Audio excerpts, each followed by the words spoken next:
Before passwords, before signatures, your entire identity, your power, was carved into a tiny stone cylinder.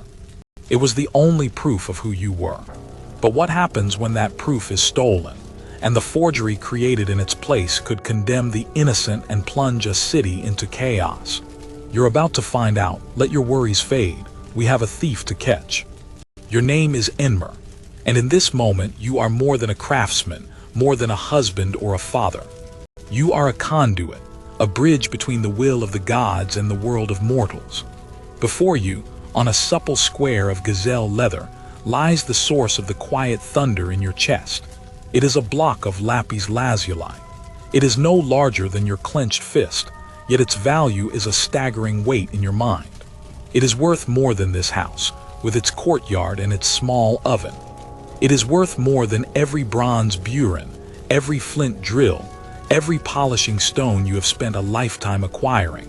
Look at it, truly see it. The stone is the color of the sky moments after the sun has vanished, a blue so deep it feels as though you could fall into it. And scattered through that impossible blue are flecks of golden pyrite, a shower of captured stars. This is not the common river stone or the workable alabaster of your everyday commissions. This is a dream made solid. It has traveled from the soaring, snow-capped mountains of Badakhshan, a journey of 1,000 miles. It was passed from miner to trader, loaded onto the backs of donkeys, guided across whispering deserts and down roaring rivers, traded for grain and silver and fine wool until it came to rest here. In in your hands. The commission arrived this morning, and the memory still feels unreal, a story you might tell your grandchildren. You were summoned to the precinct of the great moon, not by a junior scribe, not by a temple guard, but by an acolyte of the high priestess herself. And then you were brought before her, Enheduanna, a name spoken with the same awe one uses for the god she serves. Daughter of the great king Sargon, she is a poet, a ruler, and she stood before you, her presence filling the cool, pillared hall, and she spoke of a new master seal for the temple. A seal not for mundane contracts of barley or livestock, but for consecrating the most sacred of compacts between the temple and the king, between humanity. A seal, she had said, her voice a low, musical hum that must hold the soul of Ur's devotion for 1,000 years. You spent everything you had, every ring of silver you had carefully saved, weighing it out in the bustling market, your hand trembling slightly. You called upon favors from merchants who knew your father, men with whom you had traded for years, reminding them of past kindnesses, of your reputation for honesty. You procured this very stone, this flawless piece of night sky, because a task like this is not about profit. It is about legacy. It is the work that will speak your name long after your own voice has fallen silent. It is the mark of Enmer, the seal cutter, that will be pressed into the soft, waiting clay of history itself, an eternal witness. You reach now for your finest tool. It is a bronze burin, its wooden handle worn smooth by the grip of your fingers over countless hours. Its point has been sharpened on a whetstone until it is finer than a wasp's sting. Your fingers, calloused and knowing, trace the cool, impossibly smooth surface of the stone. It feels ancient, holding the cold of the high mountains where it was born. You can feel the story it wants to tell, but you will not begin tonight. No, such a work cannot be rushed. It requires preparation both of the body and the spirit. You must ritually purify yourself at the temple well tomorrow at dawn. You must offer a small prayer to Nana, asking for his guidance, for his divine light to steady your hand and clarify your vision. The design, however, is already etched into your mind, a perfect reflection of the one the priestess showed you on a preliminary clay tablet. Nana, the moon god, serene and powerful, seated in his crescent skiff, a boat made from the sliver of the moon itself. He will be sailing across the star-filled firmament, represented by the golden pyrite within the stone. Below him, the great ziggurat of will rise, its stairways reaching up as if to welcome him. It is a story of divine connection, of the earth yearning for the heavens, and the heavens gracing the earth with their presence. You take a slow, deep breath. The air in the workshop is thick and comforting, a mixture of the nutty scent of sesame oil, the damp, earthy smell of wet clay, and the faint, metallic tang of your tools. A profound sense of peace settles over you.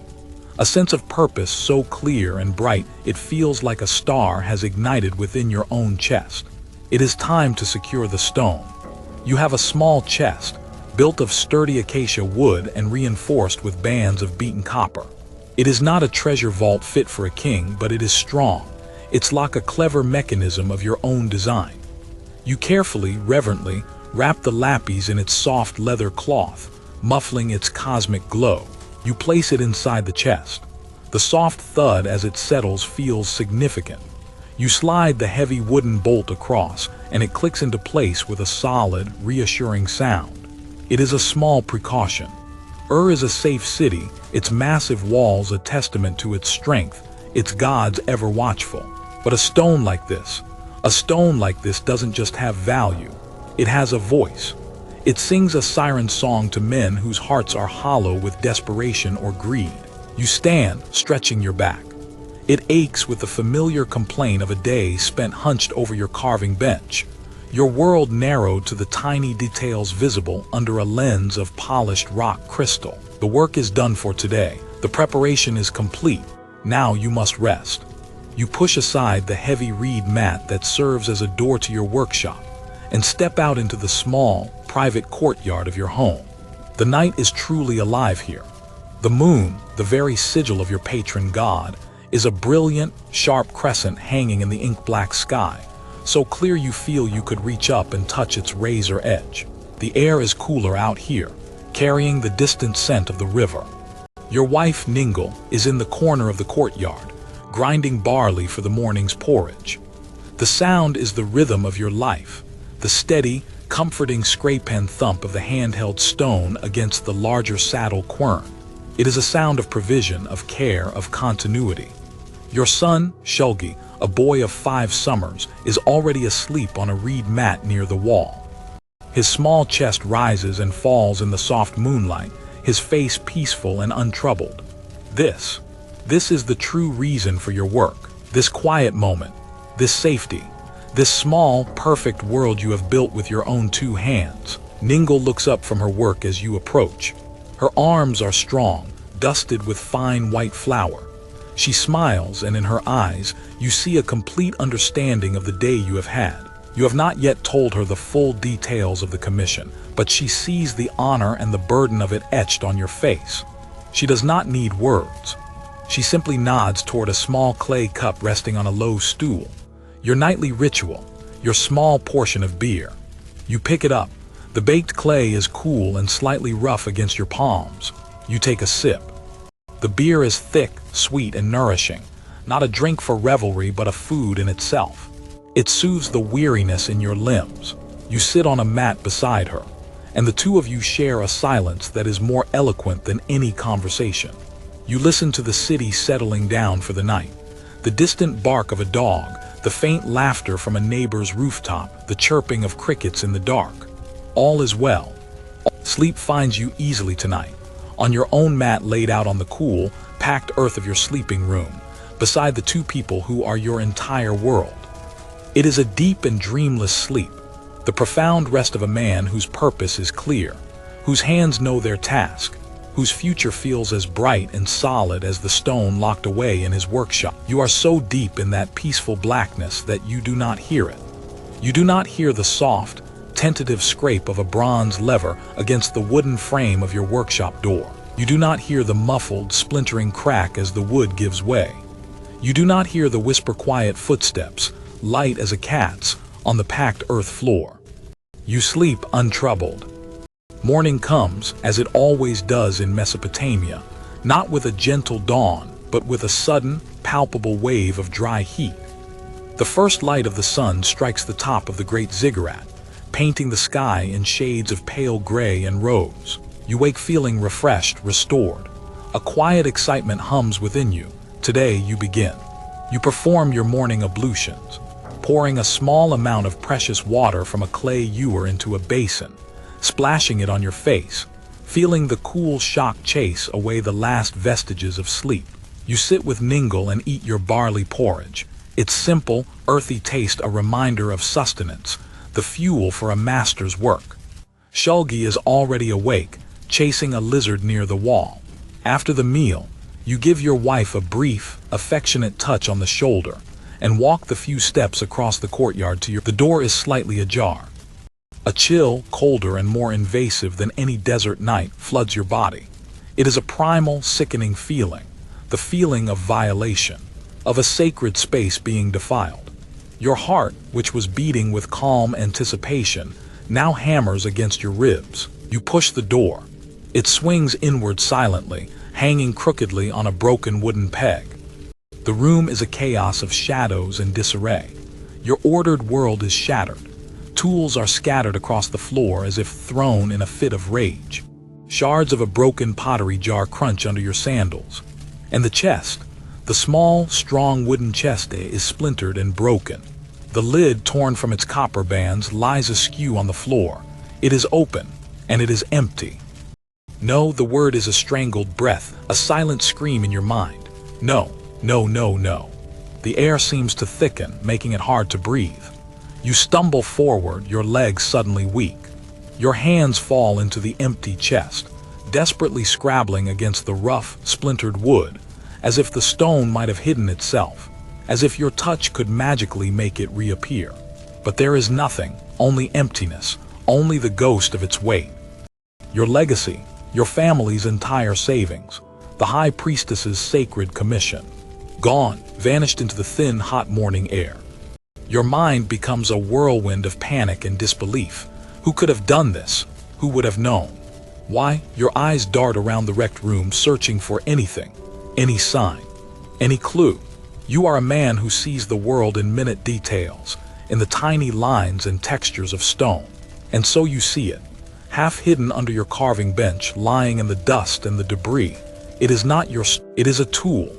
A bronze burin, its shape and size almost identical to your own finest instrument. But there is one small, crucial difference. The handle is carved from a darker, foreign wood, and at its base, so small it is almost invisible, is a craftsman's mark. You do not need a crystal lens to recognize it. The coiled serpent, the mark of Lugal. Lugal, the name hits you like a physical blow. Your rival. A carver from the lower city. A man of considerable, undeniable skill, but a man whose heart has always been corroded by a bitter, simmering jealousy. You have competed for commissions for years, your styles and reputations often compared by patrons and merchants. He always believed his skill was equal, if not superior, to yours. He saw your successes, your favor with the temple priests and the wealthy families, not as a result of your artistry but as an injustice. A personal insult. The cold dread that had frozen your stomach is instantly consumed by a white-hot fire of rage. This was not a simple theft for profit. A common thief would have taken the stone and fled. But to leave this tool, this was a message. This was an act of profound malice. He didn't just steal a priceless stone. He sought to steal your name, your honor, to ruin you utterly, to leave you disgraced before the High Priestess and all of Ur. He wanted you to know who had destroyed you. You reach down and snatch the burin from the floor. You clench it in your fist, so tightly that the small, carved serpent digs painfully into your palm. The physical pain is a welcome anchor in the swirling chaos of your thoughts. It focuses you. The world, which had shattered into a million pieces, suddenly coalesces around a new, singular purpose. Your peace is gone. Your family's security is gone. Your legacy is a void, but in their place something hard and sharp has been forged. You will find him. You will retrieve what is yours. You will make him answer for this. You push yourself to your feet, your shadow long and stark in the morning light that now floods the desecrated workshop. The city of Ur is waking up, its citizens preparing for another day of commerce, of worship, of life. They are unaware that a war has just been declared in the quiet heart of this small, dusty room. A war between two artisans, with a piece of heaven as the prize. Your first thought is to run to the city guard, to the officials at the city gate. But you stop what would you say? that a stone of unimaginable value was stolen and you suspect your greatest rival. Where is your proof? They would see this tool, this serpent-marked burin, and ask, could you not have carved this yourself to frame him? They would see a dispute between craftsmen, not a high crime. And the time it would take days of questioning, of formal complaints. The priestess expects to see progress. To admit failure so soon would be an unforgivable shame. No, this must be handled by you, swiftly, quietly. Ningle appears at the doorway, her face etched with concern. She saw your expression as you entered, heard the sickening crunch of pottery under your feet. She looks past you at the chaos, at the broken chest, and her hand flies to her mouth. Her eyes, wide with horror, meet yours. They are not asking what was taken. They are asking, are you all right? You force yourself to breathe, to unclench the fist that still holds Lugal's burin. He took it, you say, your voice a harsh whisper you barely recognize as your own. Lugal, he took the stone. She steps inside, her movements careful, as if not to disturb the scene of a crime. She sees the tool in your hand. She knows the mark. She has heard you speak of Lugal for years, your respect for his skill always tinged with a weary frustration at his bitterness. She places a hand on your arm. Her touch is firm, grounding. What will you do? She asks. It is not a question of despair, but of strategy. She is your partner in all things, not just in love, but in life's harsh realities. I will go to his workshop, you say, the plan forming as you speak. He cannot have gone far. A stone like that is not easily sold, not in Ur. Everyone knows of the temple's commission. No merchant would dare buy it. He must still have. He will deny it, Ningle says, her voice low and steady. He will say you are mad with grief. Then I will find it, you insist. It must be there. He would not trust it with anyone else. He would want it close, to gloat over his prize. She nods slowly, her mind working alongside yours. Be careful, my husband. His jealousy has made him a venomous man. Do not let your anger be a weapon he can turn against you. You look at her, at the strength in her eyes, and a wave of gratitude momentarily cools your rage. You are not alone in this. You take another deep breath, letting her calm infuse you. You will not be ruled by blind fury. You will be cold. You will be methodical. You will be a craftsman searching for a flaw in his rival's work. You leave your own ruined workshop, stepping out into the growing heat and noise of the morning. The streets of Ur are coming alive. Merchants are setting up their stalls, shouting prices for grain, dates, and wool. Children are chasing each other through the narrow, winding alleys between the mud brick houses. The smell of baking bread from a communal oven mixes with the dust kicked up by passing donkeys. It is a world of vibrant, ordinary life, completely oblivious to the silent cataclysm that has upended your own. Lugal's workshop is in a poorer district, closer to the clamor of the main canal docks. The houses here are smaller, more crowded together. The air is thicker with the smell of dried fish and bitumen used for caulking the river boats. You have been here only a few times before, to consult on a joint project years ago, before the bitterness between you grew into a sharp-edged wall. You know the layout. His workshop is behind his small dwelling, much like yours. You approach not from the main alley, but from a smaller, parallel path. You move with a quiet purpose, your sandals making little sound on the packed earth. You find a place between two buildings where you can see the entrance to his courtyard without being seen. You wait. Patience is an art. You can sit for hours, motionless, carving a single perfect line. You can wait now. Minutes stretch into what feels like an hour. The sun climbs higher, beating down on your neck. Finally, you see him. Lugal emerges from his house. He is a broad-shouldered man, his hands large and powerful, seemingly too clumsy for the delicate work he produces. He has a short, square beard, and his eyes are dark and restless. He glances around the alley, a furtive, nervous gesture that is entirely out of character for a man who is usually puffed up with arrogance. That single, anxious glance is all the confirmation you need. It is the look of a man guarding a secret. He disappears into his workshop. The sound of a wooden bar being dropped into place follows. He is locking himself in, not to keep others out but to keep his prize in. You wait a few more moments, your plan solidifying. You will not confront him directly. Not yet. That would be a fool's errand, his word against yours. You need the stone. You need to see it with your own eyes. You circle around the block, your mind mapping the layout of the buildings. You remember from your last visit that his workshop shares a back wall with a small, neglected storehouse for a nearby date merchant. The wall is thick mud brick, but all such walls have weaknesses. Time, weather, and neglect create them. You find the storehouse. Its door is secured by a simple rope latch. It is dark and cool inside, the air thick with the sweet, cloying smell of aging dates. Stacks of reed baskets are piled against the walls. You run your hands along the back wall, the one that connects to Lugal's workshop. The brick is rough and uneven. You press your ear against it, listening. At first you hear nothing. Then a faint rhythmic sound reaches you. Scrape, scrape. It is a sound you know as well as your own heartbeat. It is the sound of a bronze tool on stone. But it is not the sound of carving. It is harsher, more grating. What is he doing? A terrible thought grips you. He is defacing it. He is scraping away the beginnings of the temple's sacred design, intending to carve his own and claim the commission was stolen from him and given to you.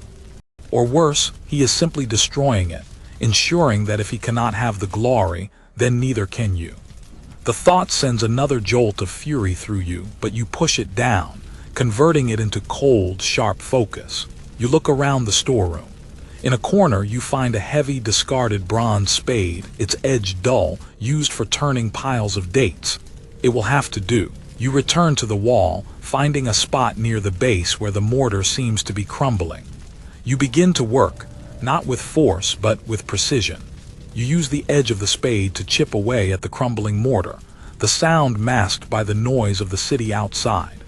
It is slow, painstaking work. Dust fills your nostrils, sweat stings your eyes, but you are relentless. You are a carver, and this wall is now your medium. You are not destroying it, you are creating an opening, an opportunity. After what feels like an eternity, one of the mud bricks loosens. You work it back and forth gently until you can pull it free. A sliver of light from Lugal's workshop cuts through the gloom. You carefully set the brick down and peer through the small opening. Your view is limited, but you can see a section of his workbench.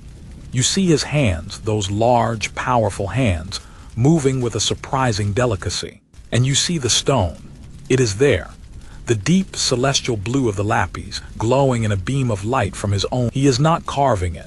He has it secured in a leather-padded vise, and he is meticulously, carefully, using a fine-edged scraper to remove something from its surface. He is not destroying the design. He is effacing a mark. You watch, mesmerized, as he works. He scrapes away a tiny section, then uses a soft cloth to wipe away the blue dust. He leans in close, squinting. And then you understand.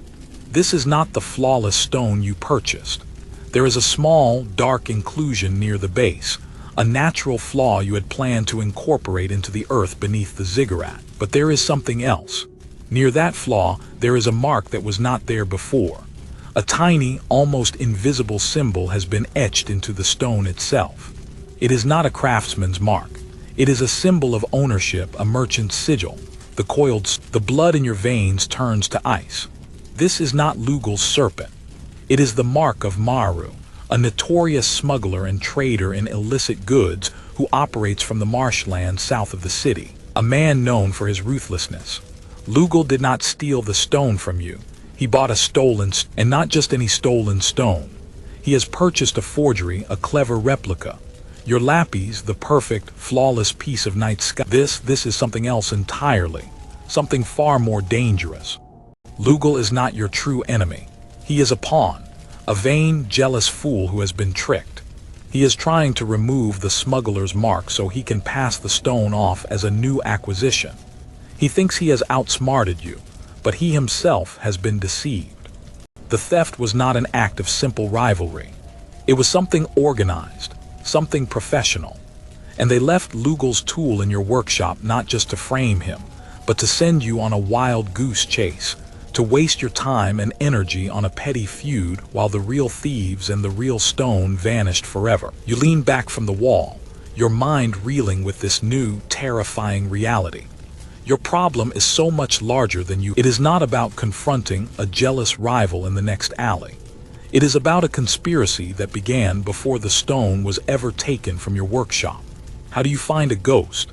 How do you track a smuggler in the vast, labyrinthine marshlands where the city guard themselves dare not venture? You have no stone. You have no proof. All you have is a rival who is now, unwittingly, a victim himself, and a dangerous secret that feels heavier than any block of lapis. You carefully replace the mud brick, dusting your hands, your mind racing faster than a river chariot. You cannot go to the guards. You cannot confront Lugal, not now. He would panic and the trail would go cold. You have only one path forward. You must follow the serpent. You must go to the marshes. You slip out of the storehouse, your heart a cold, heavy knot in your chest.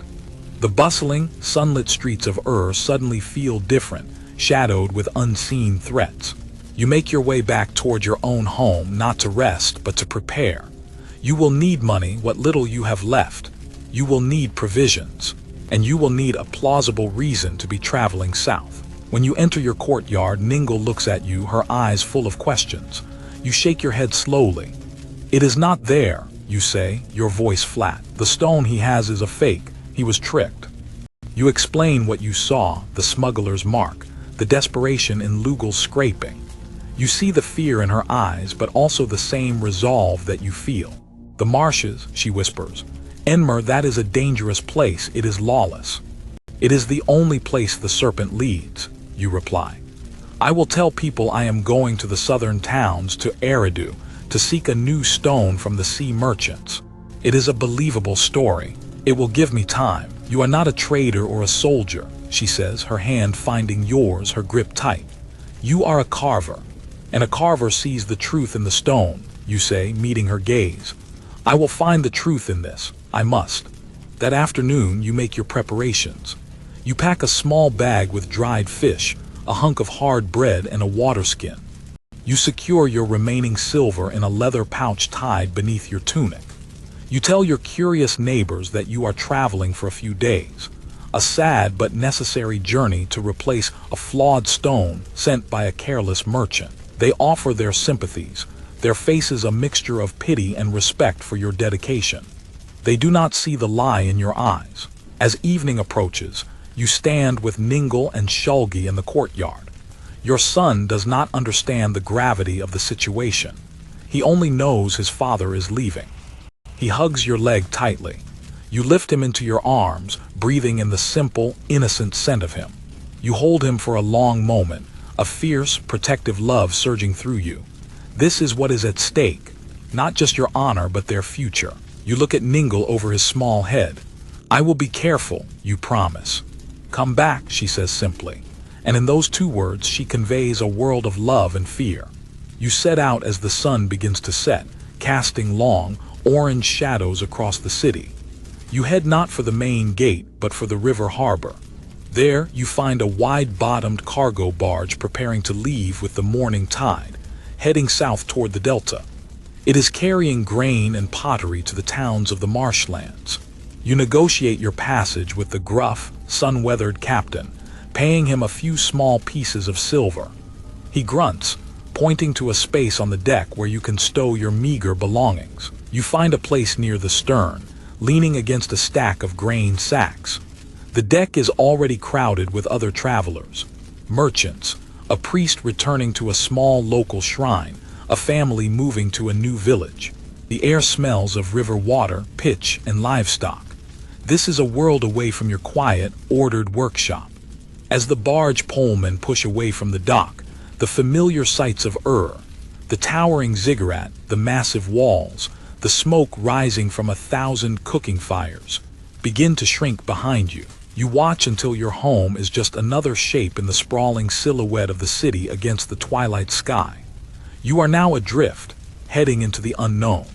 You feel a tremor of fear, but it is overshadowed by the cold, hard certainty of your purpose. The river flows south into the darkness, and you flow with it, a lone artisan on a hunt for a coiled serpent and a stolen piece of the night sky. The journey has begun. The first day on the river is a study in monotony. The sun beats down relentlessly, reflecting off the brown, swirling water of the Euphrates.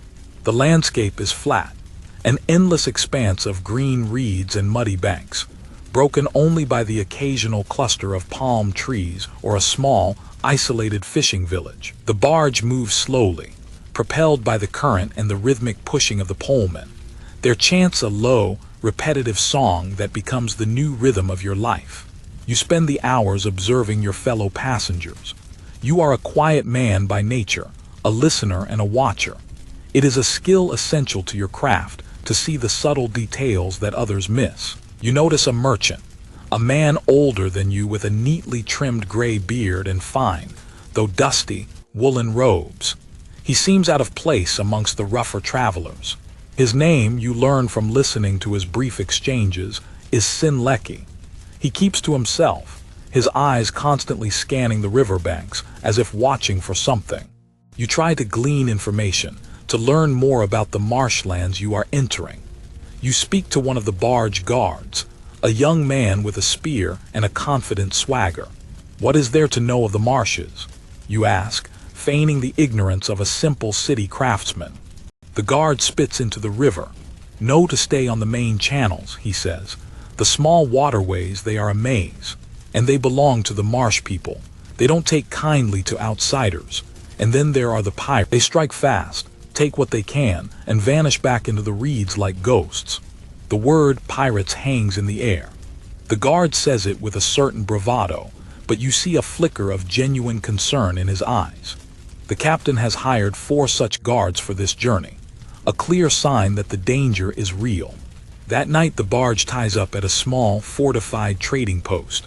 There is no comfort here, just a mud brick wall and a single watchtower. You eat your dry bread and fish, watching the stars appear in the vast, dark sky. They look different here, away from the glow of the city, sharper, colder. You feel a pang of homesickness, a deep longing for your courtyard, for the sound of Ningle grinding barley. You clutch the serpent-marked burin, which you have kept hidden in your bag. It is a cold, hard reminder of your purpose. The second day is much like the first. The heat, the slow movement, the endless reeds, but the atmosphere on the barge has changed. It is quieter, more tense. The guards are more alert, their hands never far from their weapons. The river has widened, and the main channel has begun to splinter into a confusing web of smaller waterways. You are entering the true heart of the delta, the heart of the serpent's territory. Sinleki, the old merchant, approaches you as you sit watching the water. "You are a long way from the city seal cutter," he says, his voice surprisingly soft. You are startled that he knows your trade. "My hands are perhaps a giveaway," you reply, holding them up. They are clean, but the calluses at the fingertips and the base of the thumb are permanent marks of your profession. "Indeed," he says, a faint smile on his lips. "And your eyes, you watch everything but say little. A man who works with small, precious things learns to be observant. What brings you to this wild place?" "I seek a stone," you say, repeating your prepared story. "A replacement for a commission that went awry." "A difficult search in a place like this," Sinleki notes, his eyes studying you with an unnerving intelligence. "The best stones are found in the mountains to the north and east. Sometimes one must follow rumors," you say vaguely, not wanting to reveal more. "Sometimes," the old merchant agrees, his gaze drifting back to the reeds. "But one must also be careful. The marshes are full of rumors, and most of them have teeth." He leaves you with that cryptic warning, and you are left with a feeling of unease.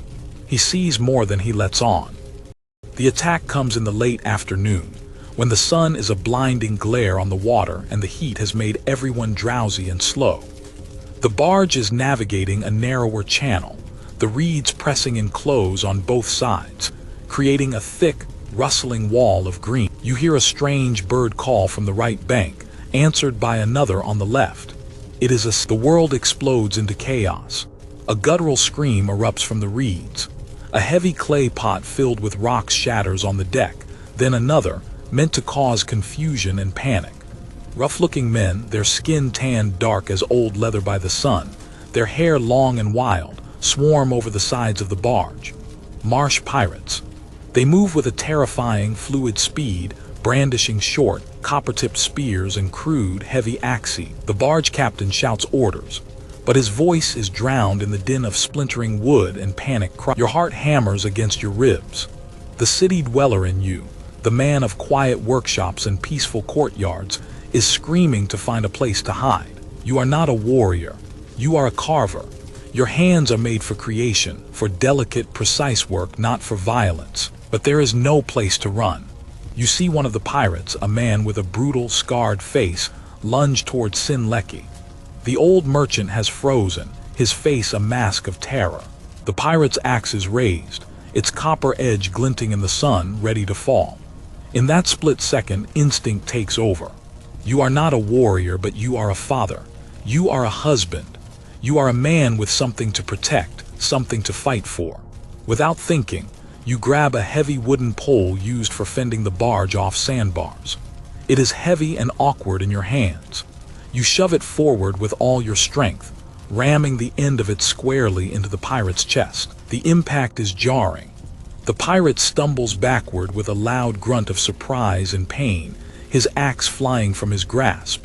The blow doesn't kill him, but it buys a precious moment. A moment is all the barge guards need. One of them spins, his spear flashing out, and the pirate who had threatened Sinleki goes down with a cry. The fight is short, brutal, and chaotic.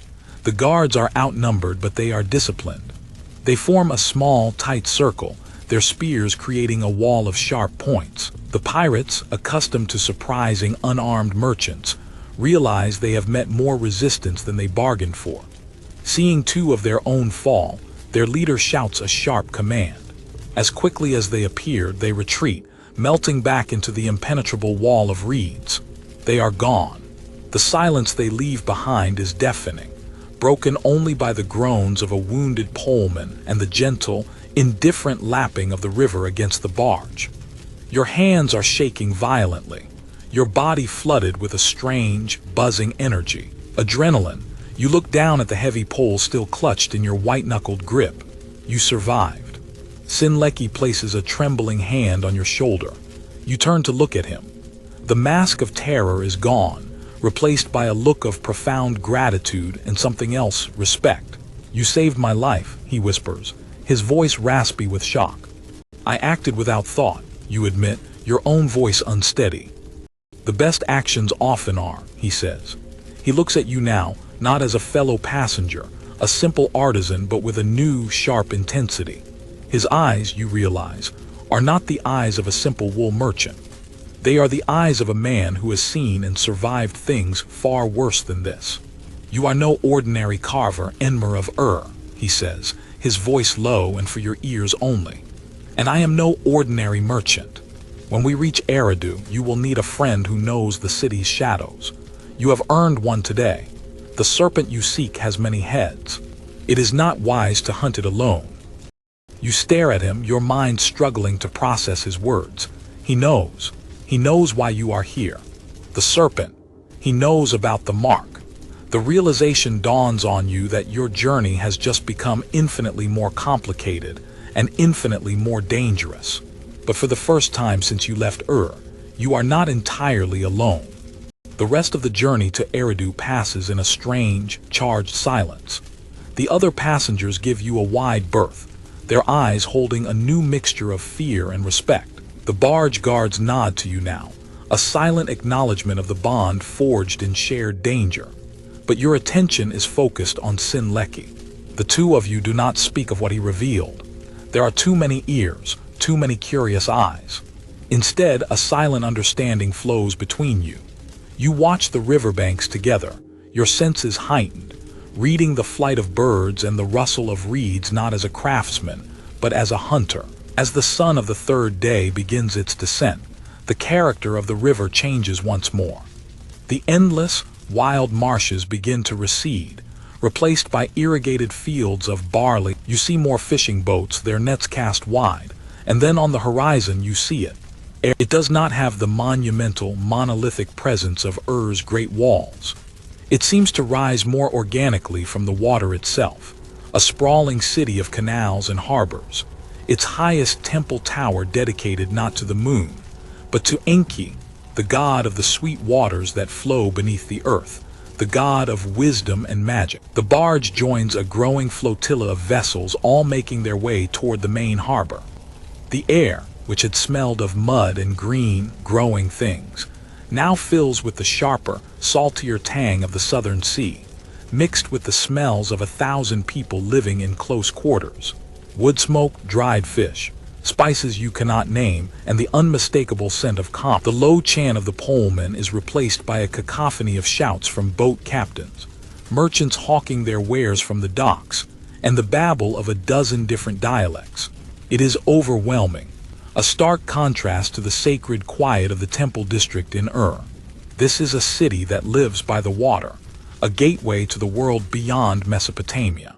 Once the barge is moored, chaos erupts as passengers and crew hurry to disembark. In the confusion, Sinleki puts a firm hand on your arm. "Not here," he says, his voice a low command. "We will find a place where the walls have no ears." He leads you away from the main, crowded docks, through a labyrinth of narrow, winding streets. The buildings here are old, their mud brick walls stained with damp from the nearby canals. The air is cooler in the shadows, and the noise of the harbor fades to a distant roar. He stops before a heavy wooden door marked with the faded symbol of a fish. "The drunken carp," he says with a wry smile. "The beer is terrible, but the owner is discreet, and deeply." He pushes the door open, and you step inside. The tavern is dark and smoky, lit by a few sputtering oil lamps. It is mostly empty at this hour, save for a few old fishermen mending nets in a corner, and the hulking shape of the tavern keeper polishing clay cups behind a long wooden counter. The air smells of stale beer and spilled fish stew. Sinleki exchanges a silent nod with the owner, and leads you to a secluded alcove at the back, separated from the main room by a threadbare reed curtain. You both sit on low stools at a rough-hewn wooden table. The tavern keeper brings 2 cups of the promised terrible beer without being asked, and leaves you in privacy. For a long moment, you both just sit, the events of the past days finally settling upon you. Now Sinleki begins, his voice losing its merchant's affability and taking on a harder, more serious edge. "Tell me everything, from the beginning, and omit no detail, however small you think it may be." And so you do. You tell him about the commission from the high priestess, the perfect, flawless lapis. You describe the joy and purpose you felt, the careful securing of the stone. You recount the shock of the morning, the desecrated workshop, and the discovery of Lugal's burin. You tell him of your rage, your journey to Lugal's workshop, and what you saw through the hole in the wall, the inferior stone, the scraping and the smuggler's mark, the coiled serpent. He listens with an unwavering, intense focus, his eyes never leaving yours. He does not interrupt. He is like a master craftsman examining a piece of work, searching for the hidden flaw, the secret truth. When you finish, he leans back with a slow sigh, rubbing his tired eyes. "Maru," he says, the name like a curse on his lips. "I have been hunting this serpent for over a year. He is not just a smuggler. He is a parasite, feeding on the arteries of trade between the cities. He deals in stolen goods, yes, but also in lies. His agents spread false rumors to drive down the price of a merchant's goods. His pirates attack the caravans of his rivals. He has corrupted dock officials and bribed city guards. He is a cancer in the heart of the South." Sinleki leans forward again, and now you see the deep, personal pain beneath his anger. "A year ago, I sent a caravan to Dilmun to trade for copper. My youngest son, Urnama, was leading it for the first time. He was barely a man, full of pride and eagerness to prove himself. The caravan was attacked not far from here, not by common bandits. It was too well organized. They took the copper, the trade goods, everything, and they killed everyone who resisted. My son." His voice breaks, and he has to stop, his knuckles white as he grips his clay cup. The story hangs in the smoky air between you. Now you understand. This is not about commerce for him. This is about vengeance, a father's vengeance. They left no witnesses, he continues after a moment, his voice now a low, cold monotone. But one of the raiders was foolish. He took my son's personal cylinder seal from his body. A few months later, that seal was used to authorize a fraudulent grain purchase in Lagash. The fool had sold it. I traced the sale back through a dozen different hands, and every trail, every whisper eventually led to the same name. You look at the old merchant, and you no longer see a man of wealth and fine robes. You see a grieving father, hollowed out by loss, his life now dedicated to a single, dangerous purpose. And you, in your own quest for a stolen stone, have stumbled right into the middle of his private war. This is no longer just your fight, Enmer, Sinleki says, his gaze locking with yours. This forgery, this theft, it has all the hallmarks of Maru's cunning. He learned of the temple's commission, a prize of immense value and prestige. He had the real stone stolen by a professional, someone who could get in and out of your workshop without a sound. Then he acquired a passable but flawed replica. He had his own people etch his mark on it, and then sold it to your rival, Lugal, knowing the man's jealousy would make him a perfect, unwitting pawn. He probably told Lugal the stone was from a secret, private source. Lugal, blinded by his desire to best you, bought the lie. Why, you ask, the pieces clicking into place in your mind? Why go to such trouble? Because it creates chaos, Sinleki explains, his finger tapping the table for emphasis. He sends you, the city's finest carver, on a fool's errand chasing a petty rival. While you are gone, disgraced or delayed, the high priestess becomes impatient. Panic sets in. And in that panic, perhaps an agent of Maru's, another, lesser carver in his pocket, steps forward and says he can procure a new stone quickly. And the temple, desperate, agrees. Maru profits from the sale of the fake stone to Lugal, and then he profits again by controlling the replacement. But the real prize is the original stone, the flawless lapis. A piece like that is not sold in a market. It is a gift for a king, a treasure to buy a man, an army, or a kingdom. He has likely already smuggled it out of Sumer, on a ship bound for Egypt or the Indus Valley, where a wave of despair washes over you. It is gone, truly gone. Your legacy, your hope, all of it sailing away on a foreign sea. You slump forward, the weight of it all crushing you. Then it is hopeless, you whisper. No, Sinleki says, his voice sharp, cutting through your despair. Not hopeless. Difficult.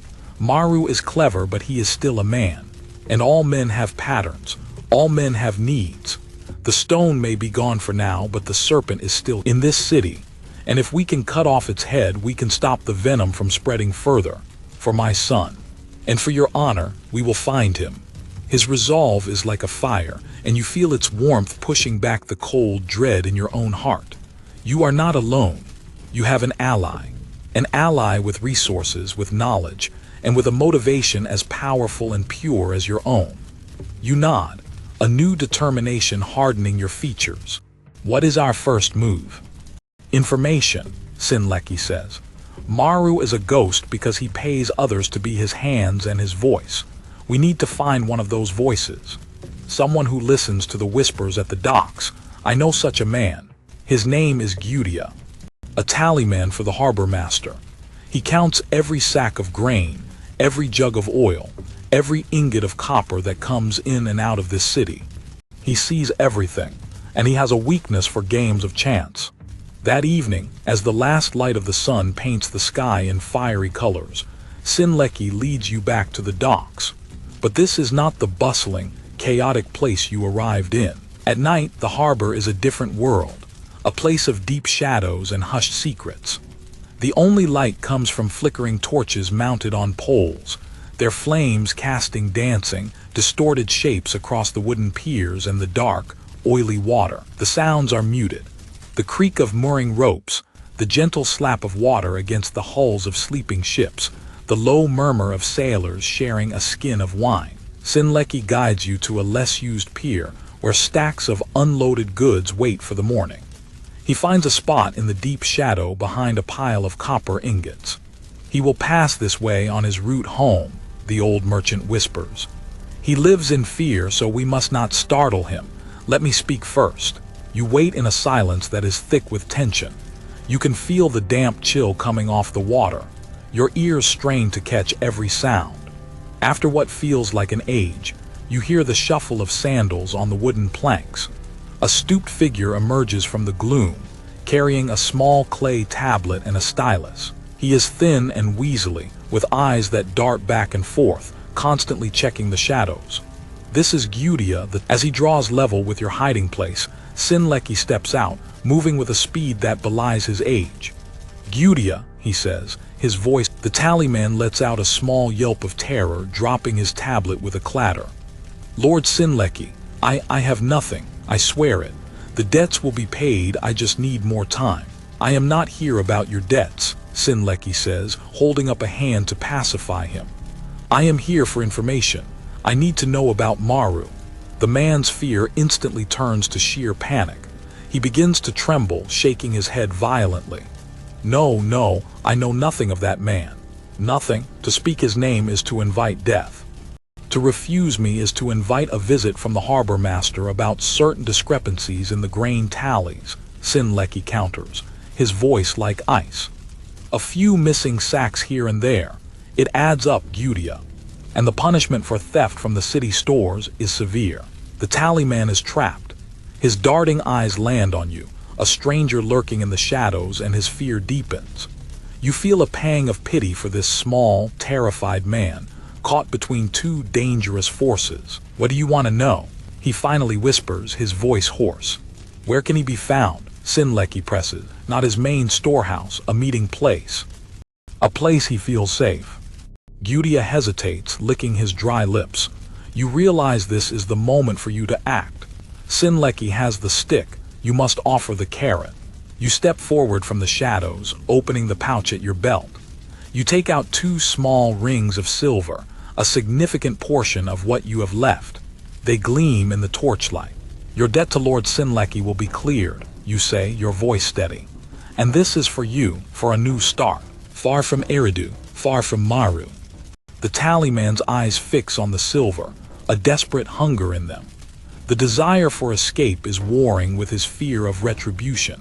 It is a terrible battle to watch. Finally, greed and hope win out. He snatches the silver from your hand, his movements quick as a striking snake. He doesn't meet in the city, he rasps, his eyes still darting around. Too many eyes, too many ears. There is a place in the marshes on the edge of the city. An old, abandoned shrine to a forgotten god. The reeds around it were burned by lightning years ago. They call it the House of the Black Reed. He meets his captains there when he needs privacy. When, Sinleki demands. I do not know for sure, Gudea insists, his voice rising in panic. But I heard a whisper. A new shipment is coming up. He will be there to meet it, soon. He always meets them when the tide is at its lowest, in the dead of night. It gives his boats the best cover in the shallow channels. He turns and scurries away into the darkness, clutching his silver, a ghost swallowed by the night. You and Sinleki are left alone on the pier. The information hangs between you, a tangible thing. The House of the Black Reed. The lowest tide. It is a real place, Sinleki says thoughtfully, stroking his beard. I know of it, a place of ill omen. Most folk avoid it. It is the perfect location for a man like Maru. So we go there, you say, a cold resolve settling in your stomach. Not yet, the old merchant cautions. We go prepared. Gudea is a coward. He may have told us the truth, but Maru may also learn that he has spoken. This could be a trap. We will go and observe first. We will find a vantage point and watch. We will learn his numbers, his habits, like a carver studying a stone before making the first cut. He leads you back through the city, not to the tavern, but to a small, clean room above a weaver's shop that he has rented. It is spare, with only 2 reed mats for sleeping and a single lamp, but it is secure. It is a safe harbor in this city of secrets. For the first time in days, you feel a flicker of something that is not rage or fear. It is the familiar feeling of a craftsman before a complex task. The problem has been defined. The materials are understood. The tools are at hand. You look at Sinleki, this unlikely partner in your quest. Then you look down at your own hands. They are calloused and strong, designed to create beauty from chaos, to find the hidden form within the rough stone. Perhaps Ningle was wrong. Perhaps these are exactly the right hands for this job after all. The tide will be lowest 2 nights from now, just before the dawn, Sinleki says, looking out the small window toward the sky, where the crescent moon, Nana's sigil, hangs like a silver hook. It feels like a message from your home, a reminder of what you are fighting for. Then we have 1 day to prepare, you reply. You lie down on the reed mat, but sleep does not come easily. Your mind is a workshop of its own, turning over the plan, examining it from all angles, searching for flaws. You are no longer just Enmer, the seal cutter from You are a hunter, you are a spy, and you are about to step into the serpent's den. The quiet hum of the sleeping city outside is a low, ominous drumbeat, counting down the hours to the lowest tide. The next day is a blur of quiet, purposeful preparation. Under Sinleki's expert guidance, you become a different person. You trade your clean, respectable tunic of an urban artisan for the rough, earth-toned garments of a marsh fisherman. The clothes are coarse against your skin and smell faintly of salt and dried reeds, but they are a perfect camouflage. Sinleki, too, sheds his merchant's finery, transforming into a nondescript river trader. You are no longer 2 men of status from You are shadows, preparing to blend into the larger darkness of the delta. Sinleki procures a small, flat-bottomed skiff, the kind used by fowlers to navigate the shallowest waterways. It is old and battered, its bitumen caulking cracked and peeling. No one looks twice at a poor man's boat, he explains, as you help him load it with a few meager supplies. A small net, a fishing spear, a waterskin, and a bag of hard, dry bread. To any observer, you are simply 2 men heading out for a day of fishing. The most important preparation is information. Sinleki spends the morning speaking with old contacts, river pilots and fishermen, men who owe him favors. Instead, he asks about currents, about hidden sandbars, about the channels around the old burned shrine. He comes back with a small, hastily drawn map on a piece of scraped leather, a web of lines indicating the safest approach to the House of the Black Reed. There is a small, overgrown channel that leads to a pool about 200 paces north of the shrine, he tells you, tracing a line with his finger. It is shallow, almost impassable for a larger boat, but our skiff should make it. From there, we can make our way on foot through the reeds. We will have a clear view of the shrine's entrance, but we will be downwind. Our scent will not carry.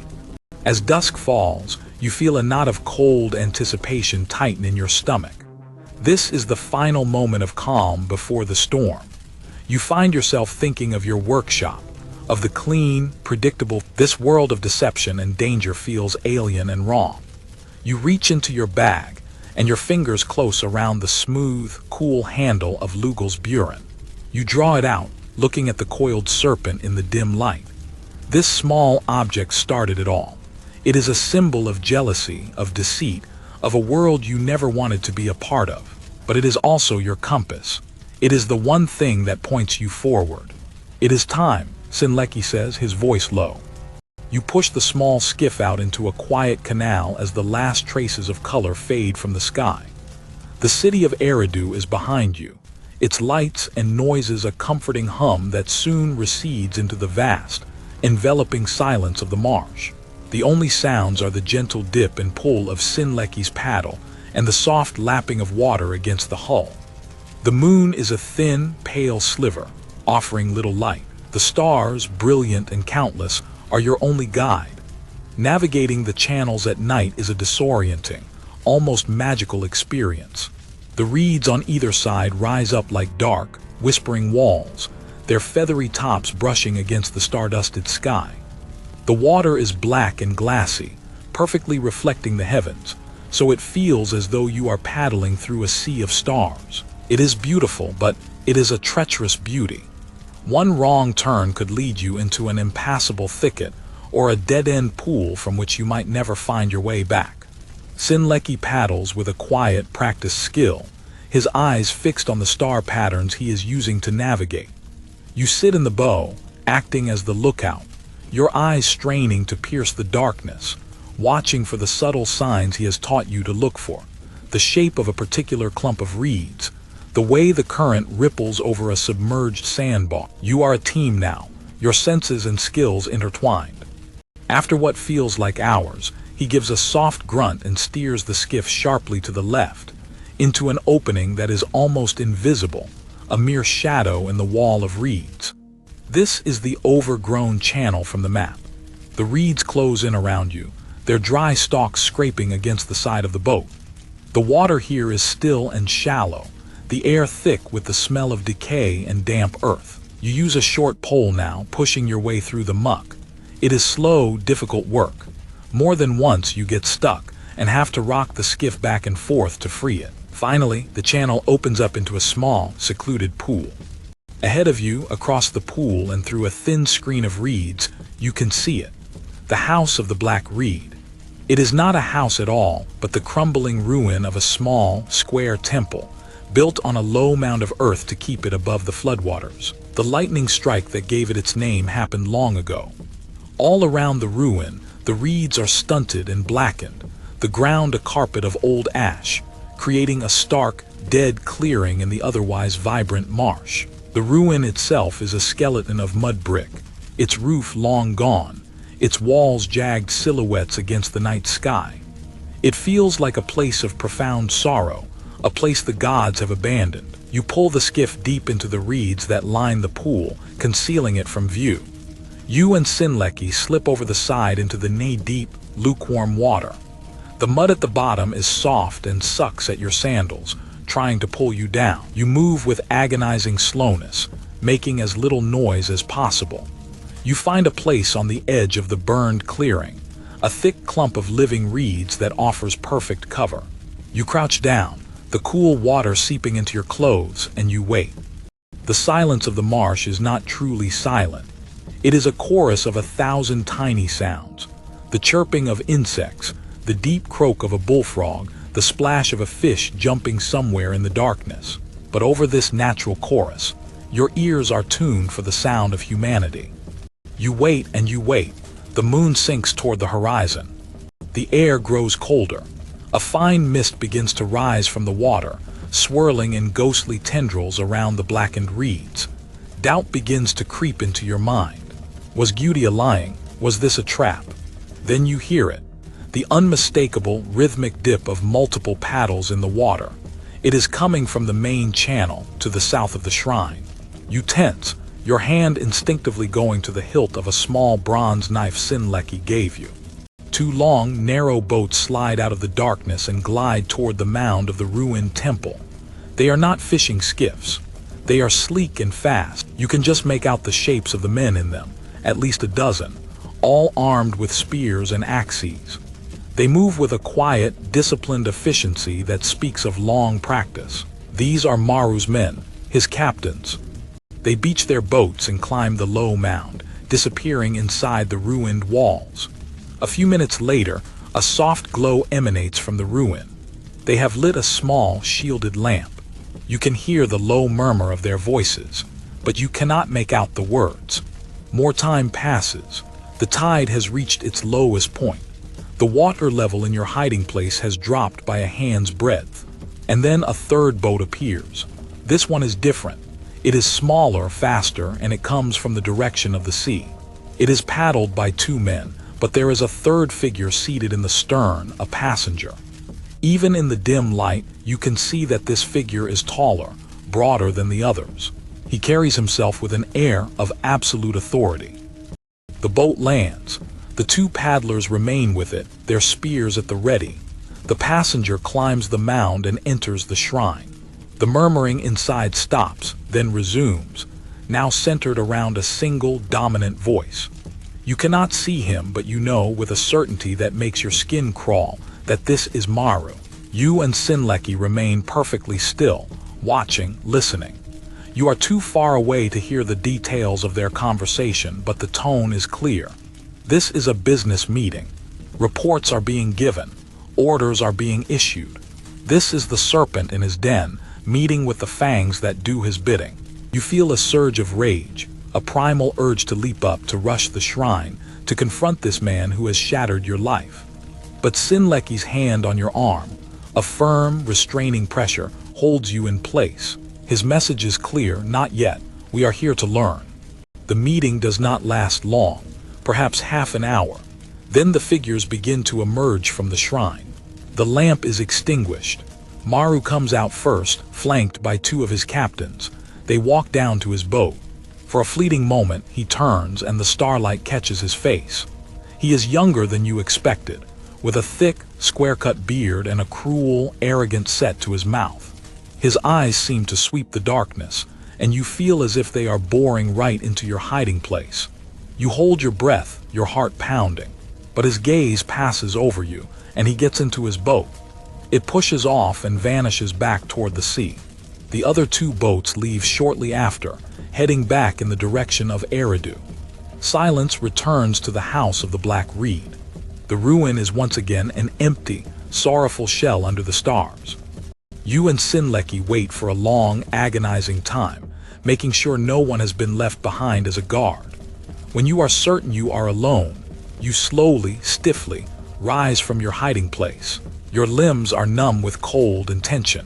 You make your way to the shrine. You climb the mound and step through the crumbling entryway. The air inside is cold and smells of ash and stagnant water. In the center of the floor are the remains of their meeting. A few scattered date pits, the wet ring left by a wine skin, and the small, still warm patch of sand where their lamp had rested. You scan the floor, your carver's eyes searching for any detail they might have overlooked. And then you see it. Pressed into a patch of damp mud near the wall is a partial impression. It is faint but unmistakable. It is the mark of a cylinder seal. The men have been drinking, their hands careless. One of them must have leaned his hand in the mud. The seal he wore on a string around his wrist, leaving its mark. You kneel down, your heart beating faster. Sinleki brings over the small lamp from your own boat and lights it. In its soft glow, the impression becomes clear. It is not a grand, religious scene. It is a simple design. A man poling a skiff through a stand of reeds with a crescent moon above him. A common enough motif. But the carving is crude, the lines shallow and uncertain. It is the work of an amateur or an apprentice. And in the field where the owner's name would normally be inscribed in cuneiform, there is only a single, deeply cut symbol, a fish. What does it mean? You whisper. Sinleki studies the impression, his brow furrowed in concentration. This is not the seal of a captain, he says. The work is too poor. This is the seal of a common man, a fisherman perhaps, or a dockworker. He looks up at you, a new light dawning in his eyes. Gudea, the tallyman. The symbol of his tavern was a fish. This could be the seal of one of Maru's spies at the harbor. Someone who reports on the comings and goings of the guard patrols and the cargo ships. Someone who told them our barge was worth attacking. The piece of the puzzle clicks into place. This is not the mark of a fearsome pirate. It is the mark of a low-level informant, a man who would be far less protected, far easier to persuade. This is our way in, you say, a new surge of hope rising within you. If we can find this man, we can make him tell us where the real stone is being kept before it is shipped out, Sinleki finishes, his voice grim. Or, if it is already gone, the name of the ship and its destination. You have not found your stone, but you have found a thread. A single, thin thread in a vast, dark tapestry of conspiracy. And you know that if you pull on it, carefully and persistently, the whole thing might just unwrap. You carefully take a small lump of clay from a pouch at your belt. A carver is never without clay, and press it into the impression, making a perfect copy. You now have the serpent's scale. You have a new target. You make your way back to your skiff as the first hint of gray begins to soften the eastern sky. The journey back to Eridu is a silent one, but this is not the silence of fear or uncertainty. It is the focused, patient silence of a craftsman who can finally see the form of the final piece emerging from the rough block. The tide has turned. You are no longer the hunted. You are the hunter, and you have the scent. You arrive back in Eridu as the city is just beginning to wake. The first boats are heading out, their nets neatly piled. The smell of morning cooking fires begins. You look and feel like two fishermen returning after a long, fruitless night on the water. No one gives you a second glance. You have learned the first lesson of the marshes. Back in the small, secure room above the weaver's shop, exhaustion hits you like a physical blow. You have been awake all night, your body taut with tension and chilled by the marsh water, but you cannot rest yet. The docks will be stirring to life, Sinleki says, his face grim but energized. Our man of the fish seal will be there, counting and watching, pretending to be nothing more than a simple laborer. We must find him before he has a chance to report back to Maru, that his meeting place may have been watched. How do we find one man in a harbor of thousands? You ask, the scale of the task daunting. We do not look for the man, Sinleki replies, a cunning glint in his eye. We look for the seal. Cylinder seals are worn openly on the wrist or neck. They are a sign of identity. He will be wearing his. We will walk the docks separately from opposite ends. We will be merchants looking to hire day laborers. It will give us the perfect excuse to look closely at every man we pass. You look for the seal. I will do the same. When you find him, do not approach him. Do not alert him. Simply mark his face in your mind. Note where he works. Then return here. We will take him when the time is right. Not in the open. A man like that will have allies nearby. The plan is simple yet elegant. It relies on your greatest skill, your eye for detail. You nod, feeling the familiar focus. You splash some water on your face, trying to wash away the fatigue. You eat a piece of dry bread, the food tasteless in your mouth. Then you and Sinleki part ways, melting into the growing morning crowds. The harbor is a sensory explosion. The noise is a physical force. Men shouting, wheels creaking, the bleating of goats and the lowing of oxen being loaded onto transport ships. The smells are a thick stew of salt, fish, sweat, spices, and tar. It is a world of frantic, chaotic activity. Hundreds, perhaps thousands of men are working here, loading and unloading goods, mending nets, caulking boats. They are a sea of faces, all weathered by the sun and hardened by labor. You begin your slow walk, your eyes scanning not faces but wrists and necks. You pass groups of laborers squatting in the shade, waiting for a foreman's call. You peer at the men straining to lift heavy sacks of barley, their muscles corded, their seals bouncing against their chests. You see dozens of seals, each with its own unique design, an ibex, a plow, a star, a boat. But you do not see a fish carved in a crude, distinctive style. An hour passes, then two. The sun is high now, beating down on the docks, reflecting off the water with a blinding intensity. Your hopes begin to fade. Perhaps he is not here today. Perhaps he works at a different dock.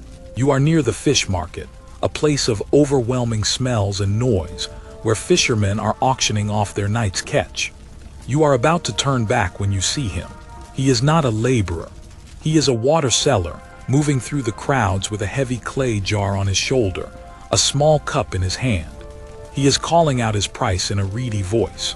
He is thin and wiry, with a perpetually worried expression. And hanging from a leather cord around his neck is a small, light-colored cylinder of bone. You move closer, pretending to inspect a basket of crabs. As he passes, you get a clear look. The seal is worn, the design faint, but it is there.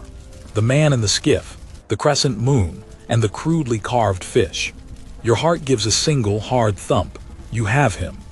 You do not stare. You turn away, your movements casual. You watch him from a distance, following his slow, meandering path through the market. You see him stop to speak with a foreman here, a ship's guard there. He is not just selling water, he is listening. He is gathering information. He is a nerve ending for Maru's organization. You watch him for another hour, memorizing his face, his walk, the sound of his voice. You see the place where he refills his water jar, a public well near the edge of the market. You see him take his midday meal, a piece of flatbread bought from a stall which he eats alone, his back to a wall, his eyes constantly moving. He is a creature of the shadows, even in the broad daylight. Satisfied, you turn and make your way back, taking a different, roundabout route to ensure you are not followed. You are the first to arrive back at the room. You sit, your mind racing, replaying the scene at the dock, planning the next move. Sinlecki returns shortly after. His face is grim and you can see the fatigue in his eyes. "Nothing," he says, slumping onto a mat. "It was like looking for one specific grain of sand on a beach." You wait a beat, then you allow yourself a small, thin smile. "His name is not sand," you say. "It is water. He is a water seller in the fish market." Sinlecki's head snaps up, his exhaustion vanishing, replaced by a sharp, predatory gleam. "You found him." "I found him," you confirm. "And I know his routine. He works alone. He is cautious, but he is also predictable." A grim satisfaction settles in the room. You have your man. The first scale of the serpent is loose. Now, you just have to figure out how to pull it off without getting bitten.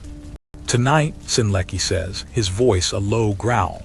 "Tonight, when the market closes and he makes his way home, we will not take him on the main streets. We will take him in the quiet alleys, and he will tell us everything he knows." You nod, your hand once again finding the cold, hard comfort of the burin in your bag. The serpent is no longer an abstract symbol. It has a face, and tonight you will look that face in the eyes. As twilight bleeds across the sky, painting the canals of Eridu in hues of orange and violet, you and Sinlecki make your final preparations. There is a cold, grim efficiency to your movements. You are no longer a craftsman and a merchant. You are predators closing in on your prey. Sinlecki produces 2 lengths of strong rope and a strip of thick cloth. "There must be no struggle, no sound," he says, his voice flat. "We cannot afford to draw attention." You descend from the quiet safety of your room back into the teeming, noisy city. The air is cooler now, filled with the smells of evening meals being cooked over charcoal fires.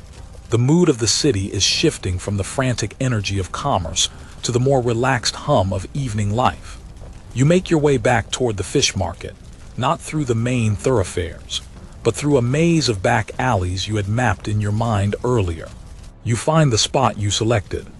It is a narrow, lightless passage between 2 tall warehouses, not far from the public well where you saw the water seller, whose name you have learned is Zimri, refill his jar. The alley smells of stagnant water and refuse, but it is deserted. It is the perfect place for an ambush. You will wait here in the deepest shadow, Sinlecki instructs, his voice a barely audible whisper. He will pass the entrance to this alley on his way home. I will follow him. An evocative historical painting, in the detailed and warm-toned style of the reference image, depicting the view from within a shadowy alleyway looking out onto a sunlit, ancient street. The rough, textured walls of the alley frame the wider scene, where distant mud brick buildings and a glimpse of a thoroughfare are visible. The focus is on the anticipation of someone passing, with natural light subtly highlighting the entrance. Default style, as he passes, I will stumble, as if drunk, and push him toward the opening. The moment he is in the alley, you act. Secure his arms. I will handle the rest. You nod, your throat too dry to speak. You melt into the shadows at the back of the alley, pressing yourself against the cold, damp mud brick wall. The darkness is almost absolute. You are effectively invisible. Now, there is nothing to do but wait and listen. The sounds of the city are your only clock. You hear the market stalls being closed up for the night, the clatter of wooden shutters, the weary shouts of merchants. The crowd begins to thin. The minutes stretch out, each one a small eternity. The cold from the wall seeps into your bones. Your every muscle is coiled tight, ready to spring. Then you hear it, the distinctive, reedy voice of Zimri, haggling with a baker over the price of a loaf of bread. He is close. Your heart begins to pound, a heavy drum against your ribs. You control your breathing, forcing it to be slow and silent, just as you do when you are about to make a particularly fine and unforgiving cut in a precious stone. You hear his shuffling footsteps approaching the alley entrance. Then you hear Sinleki's voice, loud and slurred, pretending to be a drunken merchant. Watch where you are going, you fool. There is the sound of a body stumbling, a grunt of surprise, and then Zimri is propelled into the mouth of the alley, right into your path. You move without thinking, an explosion of stored energy. You lunge forward, grabbing Zimri's thin arms from behind, pinning them to his sides. He is so surprised, so utterly caught off guard, that he offers almost no resistance. He lets out a small, terrified squeak, but before he can scream, Sinleki is on him, one hand clamping over his mouth, the other expertly wrapping the cloth strip around his head as a gag. In a matter of seconds, Zimri is bound, gagged, and helpless between the two of you. It is done with a brutal, terrifying efficiency. Quickly, Sinleki grunts before someone comes. You half-drag, half-carry the trembling water seller deeper into the alley. Sinleki relieves him of the small knife at his belt and the cylinder seal from his neck. He holds the seal up for a moment, its crude fish symbol just visible in the gloom. We have the right man, he confirms. You force Zimri to sit, his back against the wall. He is shaking uncontrollably, his eyes wide with a primal terror that you can see even in the near darkness. He looks from your shadowed face to Sinleki's grim visage, and in his eyes, you see the dawning realization that this is not a random robbery. These men know who he is. Sinleki crouches down in front of him, his face inches from Zimri's. Listen to me very carefully, he says, his voice a low, menacing hiss. We know who you work for. We know you are Maru's eyes and ears at the harbor. We are not here to kill you. We are here for information. You are going to tell us what we want to know. If you are truthful and if you are quick, you will live to see the sun rise. If you lie or if you waste our time, this alley is very dark, and the canal is very deep. Do you understand? Zimri can only nod, his body convulsing with silent sobs. Good, Sinleki says. He gestures to you. My friend here is a craftsman from a man of great patience and precision. An ancient Middle Eastern alley, depicted with the warm, natural light and rich, earthy color palette of the reference image. Sinleki stands, still in his flowing robes, his expression firm as he addresses Zimri. Zimri is on the ground, his face showing a mix of fear and resignation. The background features the same detailed, aged stone architecture and subtle foliage found in the reference image's gardens, connecting the scene to an ancient, cultivated world, suitable for a general audience and default style. 38 a few days ago, a very special stone was stolen from him. A large, flawless piece of lapis lazuli, destined for the temple of Nana. A scene set in an ancient Middle Eastern alley, utilizing the warm, natural light and earthy tones from the reference image, suggesting a historical painting style. Sinleki, with a serious demeanor, describes the stolen lapis lazuli. The image might subtly incorporate a visual hint of the lapis, perhaps a glint of deep blue from a small, polished stone on a nearby ledge, contrasted with the rough, beige stone. Zimri looks up, attentive, against a backdrop of textured stone walls, creating a mood of intrigue in an ancient setting for a general audience and default style. 39 We know Maru orchestrated the theft. He removes the gag. Zimri takes a ragged, gasping breath. I don't know, he chokes out, his voice a pathetic whimper. I swear by the gods, I know nothing of such a stone. I am just a listener. I report on the movements of the city guard, on which merchants have paid for protection and which have not. He does not tell me of his high-value treasures. I am nothing. There is the ring of truth in his terror. You exchange a look with Sinleki. This man is too low on the ladder. He is telling the truth. Your heart sinks. It is a dead end. But Sinleki is relentless. You are nothing, he agrees, his voice dangerously soft. But even nothing can be useful. If you do not know where the stone is, then you will tell us who does. Who is Maru's keeper of goods? The man who manages his warehouses. Zimri hesitates, a flicker of defiance in his terrified eyes. To betray a man like Maru is a death sentence, but death is standing right in front of him. I cannot, he stammers. Sinleki does not make a threat. He simply reaches out and places a hand on Zimri's shoulder. His grip is like stone. Think of your family, Zimri, he says, his voice now filled with a chilling false sympathy. You have a wife, do you not? 2 small children. It would be a tragedy if they were to wake up tomorrow as a widow and orphans. A terrible tragedy. That is the blow that breaks him. Zimri lets out a low, guttural wail of despair. Akia, he sobs. His name is Akia. He is a scribe, a disgraced scribe from Kish. He keeps the inventories. He manages the shipments. He knows everything, everything. Where can we find this Akia? You ask, your voice emerging as a harsh rasp. He has a room above the Red Scribe. A tavern near the Weaver's Quarter, Zimri says, the words tumbling out of him now. He rarely leaves it. He is a coward. He trusts no one. The room is always barred.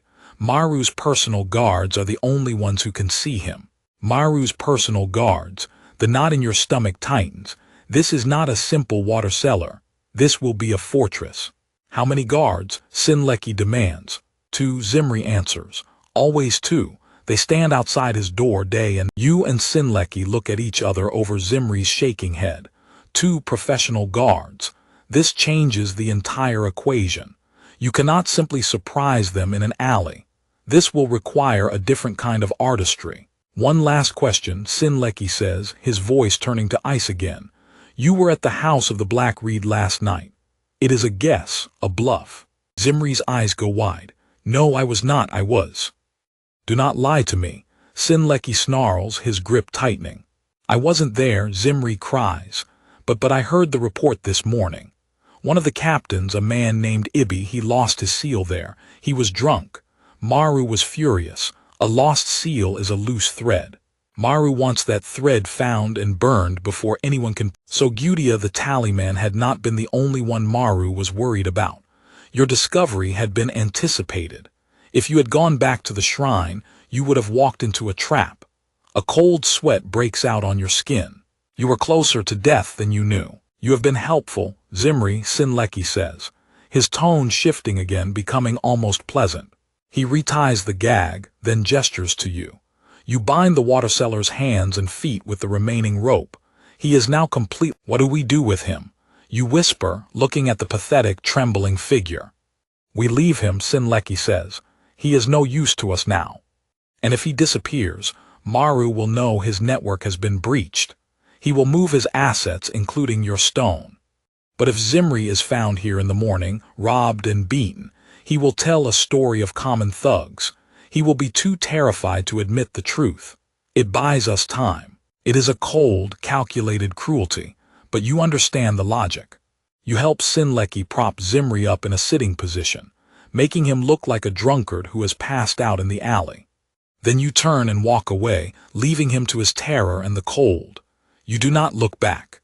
You walk in silence through the dark streets, your minds racing, processing the new information. Akia the scribe, the Red Scribe Tavern, 2 of Maru's personal guards.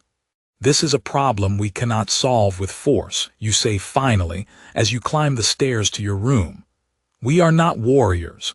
We would be cut down before we reach the door. I agree, Sinleki says, lighting a single lamp. The small room feels like a sanctuary, a war room. So we do not use force. We use our minds. You are a carver, I am a merchant. What are our weapons? Deception, you say, the idea beginning to form. Misdirection, cunning. Exactly, Sinleki agrees. He begins to pace the small room, his mind working furiously. 2 guards, we cannot fight them, so we must remove them. How do you remove a guard from his post without a fight? You give him a reason to leave, you say, picking up on his train of thought.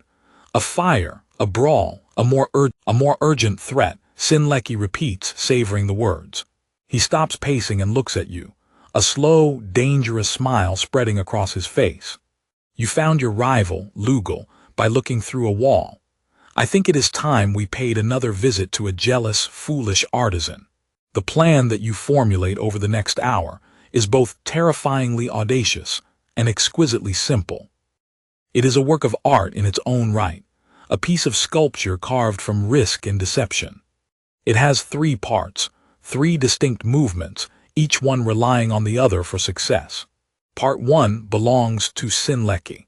He will use his knowledge of the city's underbelly to start a fire. Not a large, destructive fire, but a small, contained blaze in a nearby empty storehouse, one filled with old, damp reeds that will produce a great deal of smoke and panic, but little real damage. The city watch will be summoned. In a crowded quarter like this, the fear of fire is a primal force. It will create the perfect diversion. Part 2 is the most dangerous, and it falls to you. You must return to Ur. It is the only way, you say, laying out the logic. Lugal is our key. He is a pawn, but a pawn we can move. I must confront him, not with anger but with truth. I will tell him he has been tricked, that the stone he holds is a forgery. I will show him the copy of the information. I will convince him that Maru will not allow a loose end like him to survive. His only hope is to help us. And how will he help us? Sinleki asks, his eyes narrowed. He will create the more urgent threat, you reply. He will go to the city guard in Eridu. He will confess to everything. He will tell them he was tricked by a smuggler named Maru and that he fears for his life. He will tell them that Maru's scribe, Akia, holds the proof of a massive smuggling ring that is robbing the city blind. He will make it an official city matter. The Eridu city guard may be corrupt, but they cannot ignore a formal accusation from a citizen of Ur, especially one involving a high-profile temple commission. It would cause a diplomatic incident. Sinleki's eyes light up with understanding. And when the fire is burning and the watch is distracted, 2 of the city guard will be dispatched to investigate Lugal's claim. They will march up to the Red Scribe Tavern to question Akia. Maru's guards cannot fight the city guard. They have no authority. They will be forced to stand down. They will be removed from their post, just as we need. And that, you say, your voice low with intensity, is when Part 3 begins. While the city guard are distracted questioning Akia and his own guards are neutralized, the room will be empty. The door will be unbarred, and we will go in. To find the inventory, Sinleki breathes. The clay tablet that tells us where your stone is. It is a beautiful, terrifying plan. It is a house of reeds built on a foundation of maybes. It could collapse at any moment. If Lugal refuses to cooperate, if the city guard dismisses him, if Maru's men decide to fight, I must leave for Ur tonight, you say. I can hire a fast river courier's boat. It will cost me the last of my silver, but I can be there by late tomorrow and back in. It is our only chance, Sinleki agrees. He places a heavy hand on your shoulder. Go speak to your rival. I will begin my own preparations here. May the gods give your words the weight of truth. You gather your few belongings, your heart a frantic drum of fear and hope. You are about to place the fate of your entire quest, your entire world, into the hands of the one man who wished you nothing but ill. You are not just fighting a smuggler anymore. You are fighting human nature itself. You slip out of the room and into the night, a lone shadow moving against the current, heading back up the river, back to the city where your nightmare began. The journey south was a descent into darkness. You can only pray that this journey north will be a return to the light. The journey back to Ur is a frantic, dreamlike passage against the river's current. You hire a courier boat, a long, slender vessel crewed by 2 wiry men who pole and paddle in relentless shifts, their muscles like ropes under their sun-darkened skin. The boat barely seems to touch the water, skimming across its surface day and night. There is no rest, only the constant, rhythmic splash of the paddles and the blur of the reed-lined banks. You do not sleep. Your mind is a churning vortex of scenarios, playing out your impending confrontation with Lugal 100 different ways. What if he doesn't believe you? What if he thinks this is a trick, an elaborate ruse to get your own back? What if, in his fear, he goes not to the guard, but to Maru, betraying your entire plan? Your fate, Sinleki's vengeance, the recovery of the sacred stone, it all rests on your ability to turn your greatest enemy into your most crucial ally. You are a man who shapes stone, an unyielding material. Now you must try to reshape a man's heart, a far more difficult and unpredictable substance. You arrive at the river docks of in the deep blue of the pre-dawn hour on the second day. The city is quiet, sleeping under the watchful, silver eye of the crescent moon. It is your city, your home, but it feels alien to you now. You have seen too much, traveled too far into the world's shadows. The familiar streets feel like a place from a distant memory. You do not go to your own home. You cannot face Ningle yet, cannot bear to see the hope in her eyes when you have returned with nothing but a desperate, fragile plan. To see your son, Shulgi, would shatter the cold resolve you have so carefully constructed. No, this must be settled first.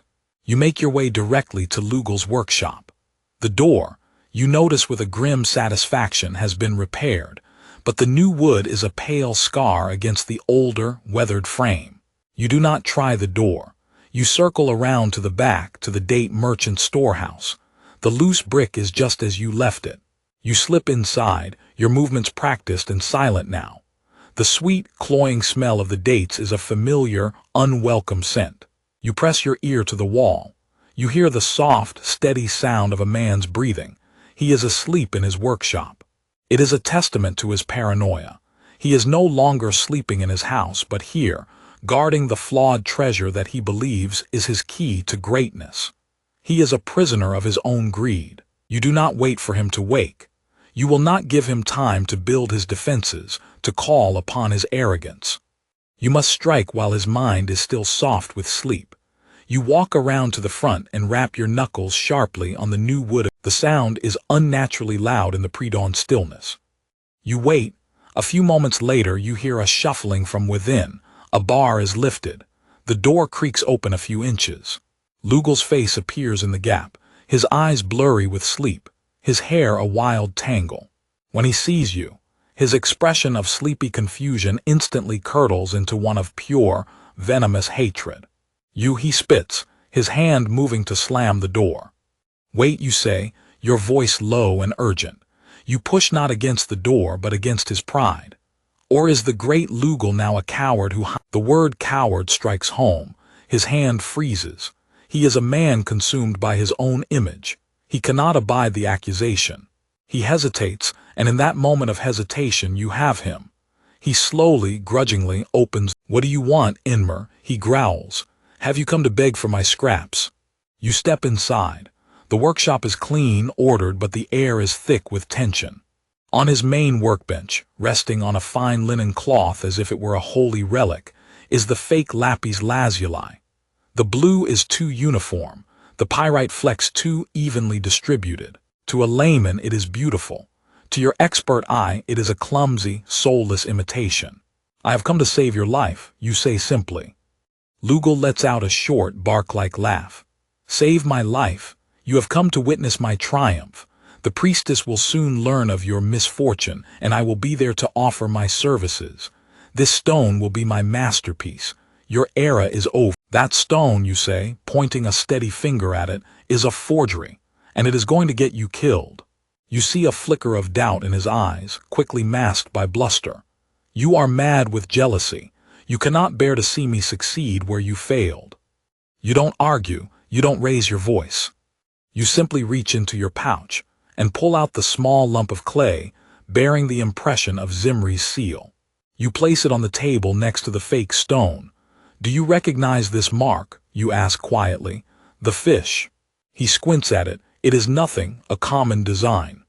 It is the mark of an informant for a smuggler named Maru, you say, your voice cold and precise as a carving tool. He is the man who sold you that stone, and the coiled serpent you so admire on your new burin. That is Maru's own. You watch as the blood drains from Lugal's face.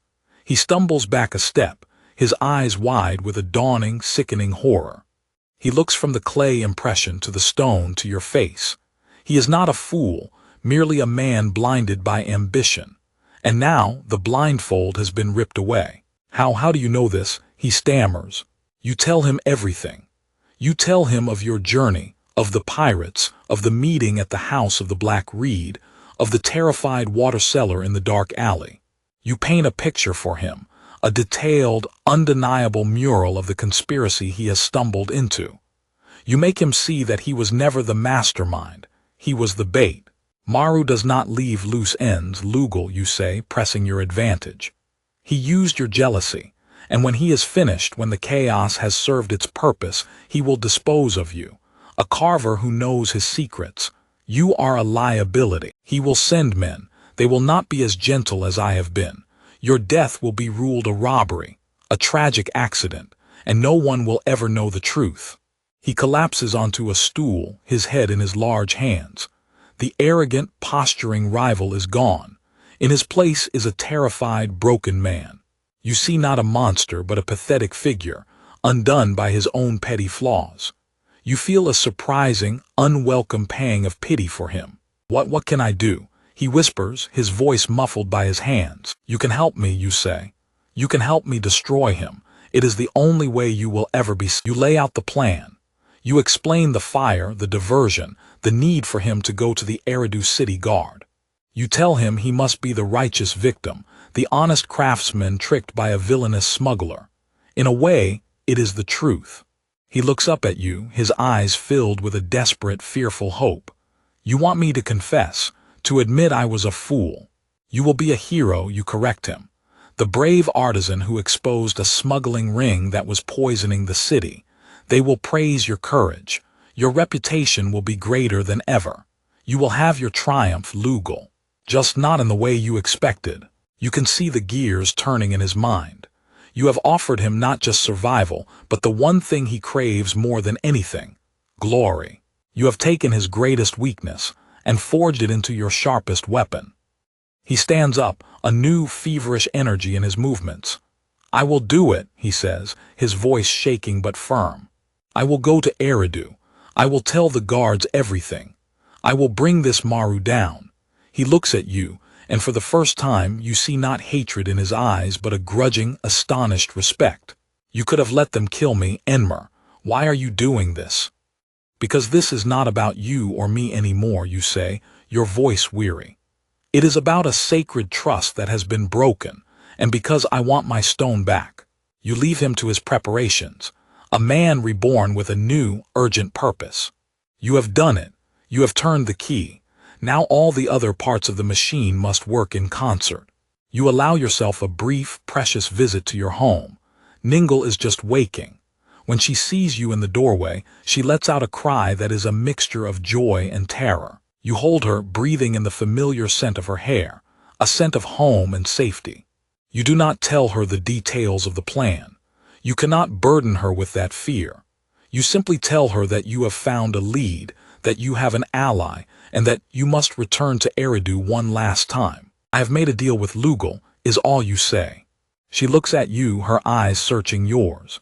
She sees the exhaustion, the danger, but she also sees a flicker of hope that was not there before. She trusts you. Then go, she says, her voice soft but strong, and finish it. You kiss your sleeping son's forehead. A ghost of a touch, and you are gone again, back to the river, back to the courier's boat, back to the south. The return journey to Eridu is fueled by a nervous, thrumming energy.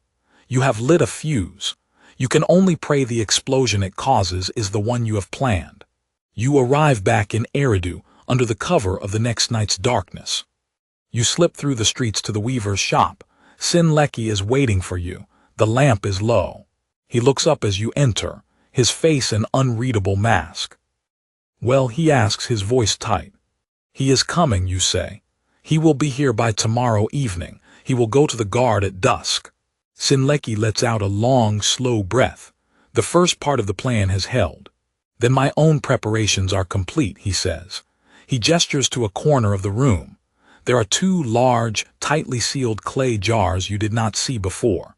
They are filled with oil and packed with slow-burning reeds.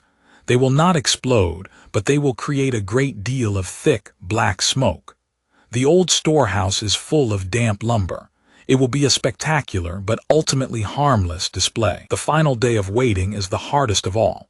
You and Sinleki barely speak. You are two coiled springs wound to the breaking point. You eat without tasting. You drink without satisfaction. Every sound from the street below seems like a sign, an omen. You watch the sun crawl across the sky with agonizing slowness. Finally, evening comes. The sky turns to fire. It is time. Sinleki dresses in the dark, anonymous robes of a simple laborer. He shoulders one of the clay jars. "The tavern is 2 blocks north of the storehouse," he says. "As soon as you see the smoke, you will have perhaps half an hour, maybe less. Do not be greedy. Get the tablet and get out. Meet me at the southern gate. If I am not—" You clasp his arm. It is the first time you have touched. His grip is like iron. "Be safe, my friend," you say. "Vengeance is a hungry god," he replies, his eyes dark. "Tonight we will see if he can be satisfied." He slips out of the room, a ghost disappearing into the twilight. You are left alone, your heart hammering in the silence. You wait 5 minutes, 10. It feels like a lifetime. Then, through the open window, you see it. A flicker of orange against the darkening sky, followed by a thick, greasy plume of black smoke billowing up from the direction of the weaver's quarter. A moment later, you hear the first cry of fire, followed by another and another until it becomes a chorus of panic. You hear the clang of the city watch alarm bell.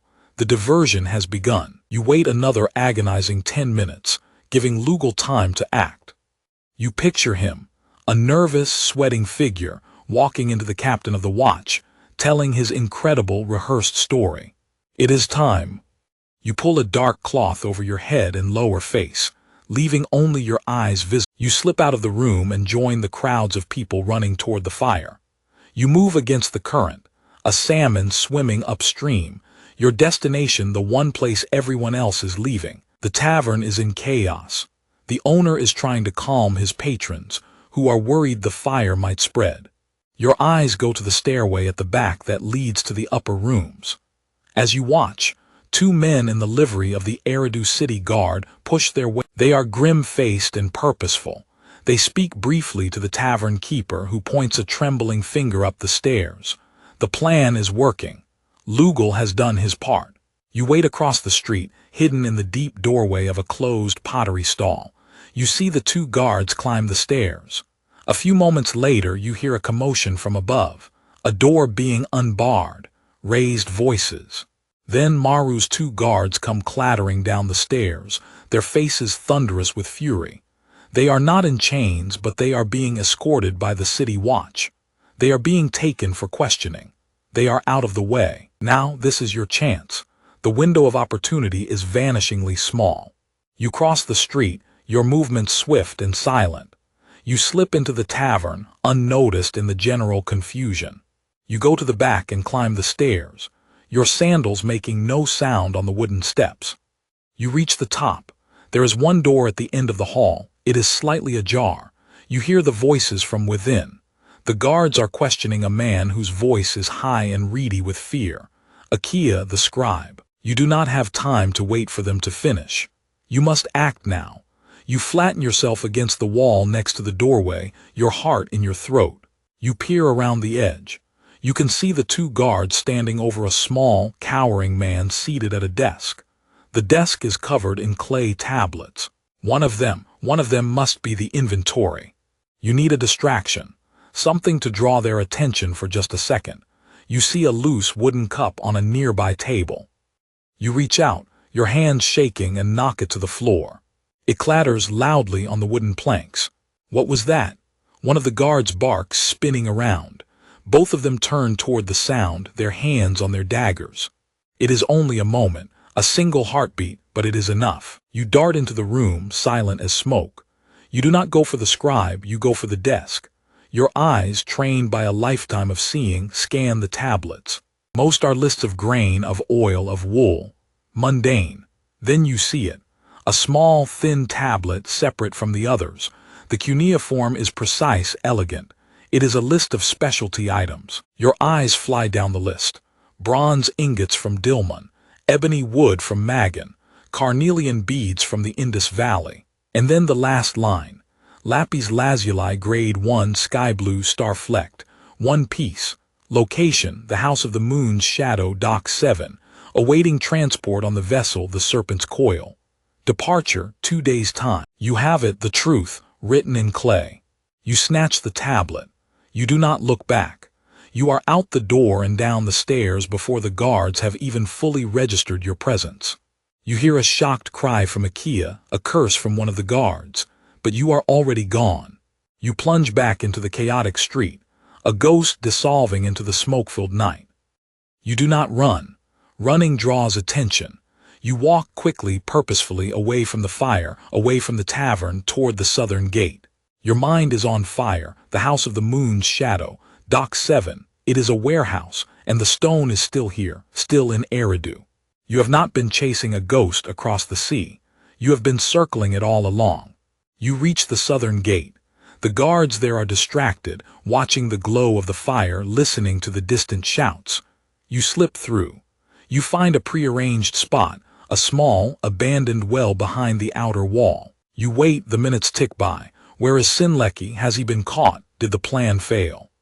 Just as despair begins to set in, a shadow detaches itself from the deeper shadows of the wall. It is him. He is safe. He is holding the second, unused oil jar. I have it, you breathe, holding up the clay tablet. I know where it is. He takes the tablet from your hand. He cannot read, but he understands its significance. The fire did its work, he says, his voice raspy from the smoke. The entire quarter is in chaos. He looks at you, and in the faint starlight you see a look of profound, weary triumph. We did it, Enmer. We looked into the serpent's eyes, and we did not blink. But it is not over, not yet. You have the location, you have the truth. But the stone is still in Maru's hands, guarded, in a warehouse on the docks. And the ship that will carry it away forever is leaving in 2 days. You have won the battle of wits. Now you must face the final, most dangerous battle of all, the battle for the stone itself. The hours that follow are a feverish haze of strategy and adrenaline. Huddled in the darkness outside the city walls, you and Sinleki devise the final act of your desperate play. There is no time for an elaborate scheme. Maru will know by now that his scribe has been compromised and his inventory stolen. He will be moving to secure his assets, to accelerate his plans. The 2-day timeline has likely shrunk to a matter of hours. Whatever you are going to do, you must do it now. The House of the Moon's shadow, Sinleki murmurs, turning the name over in his mind. I know it. It's not a large warehouse. It's an old, fortified grain silo right on the edge of the docks. Thick walls, one main entrance, and a loading hatch that opens directly onto the water. It's a fortress. How many guards? You ask, the familiar cold not forming in your stomach. Normally 2, but now, after what we have done, he will have his best men there. 4, 6, maybe more, and they will be expecting trouble. Then we cannot go in through the door, you state, the answer obvious and terrifying. And the loading hatch will be barred from the inside. There is another way, Sinleki says slowly, his eyes distant as he pictures the layout of the docks. The silo was built next to the old city aqueduct. There's a drainage canal, a small brick-lined tunnel that runs underneath the warehouse floor to carry away excess water. It is small, filthy, and probably half collapsed. But it leads inside. The thought of crawling through a dark, narrow, foul-smelling tunnel is deeply unsettling, but it is the only flaw in the fortress's design. It is your only path. Your plan is forged in whispers. Sinleki will create the final, crucial diversion. He still has the second jar of oil and reeds, but he will not start a fire. He will use it as a threat. He will go to the main harbormaster's office, a wooden building on the central pier. He will announce that he has proof of Maru's smuggling ring, your stolen tablet, and he will demand the harbormaster dispatch the entire dock watch to raid the House of the Moon's shadow. The harbormaster is on Maru's payroll, you protest. He will simply have you arrested. Exactly, Sinleki says with a grim smile. He will try, but I will show him the jar. I will tell him that if his guards lay a hand on me, this jar will be thrown, and his entire office, with all its precious records and collected tariffs, will go up in flames. He is a greedy man, but he is not a brave one. He will not risk his own skin or his own profits. He will be paralyzed. He will argue, he will threaten, he will delay. And every moment he delays is a moment bought for you. While Sinleki creates a standoff at the heart of the harbor, drawing the attention of Maru's network and the corrupt officials, you will undertake the most dangerous task of all. You will go alone. You will enter the drainage tunnel, find your way into the warehouse, retrieve the stone, and escape through the same tunnel. Why alone? You ask, your voice tight. Because the tunnel will be small, Sinleki says, his gaze firm. And because if something goes wrong, one of us must be free to carry on the fight. You are the only one who can identify the true stone. I am the only one who can hold the harbor master's attention. Our tasks are separate, but they are one. This is the only way. There are no more words. You both understand the suicidal nature of the plan. You are two men betting everything on a single, desperate throw of the dice. You look at the inventory tablet in your hand, the last physical proof of your stolen legacy. You make your way back into the city, moving like wraiths through the sleeping streets. The smoke from Sinleki's earlier fire still hangs in the air, a fitting shroud for the night's dark work. You part ways near the weaver's quarter with a final, silent clasp of the arm. Find your stone, Enmer. You are on your own now. The silence is a heavy weight. Every footstep echoes in the narrow alleys. You make your way to the docks. The area is on high alert. The fire and the raid on the Red Scribe have thrown Maru's operations into disarray. You see his men moving in the shadows, not the usual lazy thugs, but hard-eyed, disciplined soldiers. They are communicating with sharp, low whistle. You circle around the back of the docks, sticking to the deepest shadows. You find the old aqueduct. It is a crumbling brick structure, green with moss and slick with damp. And at its base, half hidden by overgrown weeds, is the opening to the drainage canal. It is even smaller than you imagined, a black, forbidding rectangle no wider than your shoulders. The smell that emanates from it is a foul mixture of stagnant water, rot, and something worse. For a moment you hesitate. Your entire being rebels against the thought of entering that suffocating darkness. You think of your workshop, clean and filled with light. You think of your home, of Ningle's smile. Then you think of the lappies, the piece of captured sky, and the promise you made to the high priestess. You think of Sinleki, facing down a corrupt harbor master for his son. You take a deep, shuddering breath, and you crawl into the tunnel. The darkness is absolute. The cold, slimy water is ankle-deep, and the mud beneath it tries to suck the sandals from your feet. The air is thick and foul, and you have to fight the urge to gag. You move forward on your hands and knees, the rough bricks of the tunnel scraping your skin. Your world shrinks to the feel of the wall beneath your fingertips, the sound of your own ragged breathing, and the frantic beating of your heart. The tunnel seems to go on forever. Twice, you come to places where the roof has partially collapsed, and you have to squeeze through a gap so tight you can feel the immense weight of the earth and the warehouse above you pressing down. Panic, cold and sharp, lances through you. You force it down, focusing on the simple, mechanical act of moving one hand, then the other. You are a carver. You are used to working in small, confined spaces. You are used to patience. Finally, after an eternity of crawling, your hand touches not brick, but a series of vertical iron bars. A grate. You have reached the interior opening. You press your face close, peering through the bars into the warehouse. The space is vast and cavernous, far larger than it appears from the outside. The only light comes from a single torch burning in a sconce high on the far wall. Its flickering light casts huge, dancing shadows. The warehouse is filled with crates, bales, and clay jars of all shapes and sizes. The air smells of spices, of old wood, and there are guards. You see 4 of them. They are not the usual dock thugs.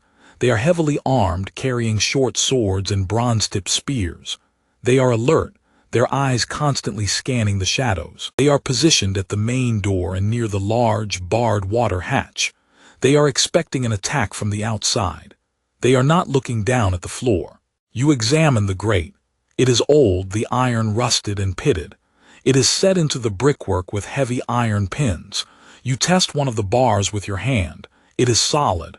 You could never bend it. But the pins are held in place by mortar that is crumbling with age and damp. You take out the one tool you have carried with you this entire journey, Lugel's burin. The coiled serpent on its handle feels strangely appropriate now. You use its hardened, sharpened point to chip away at the work is slow, agonizing. Every scrape of metal on stone sounds like a thunderclap in the silent warehouse.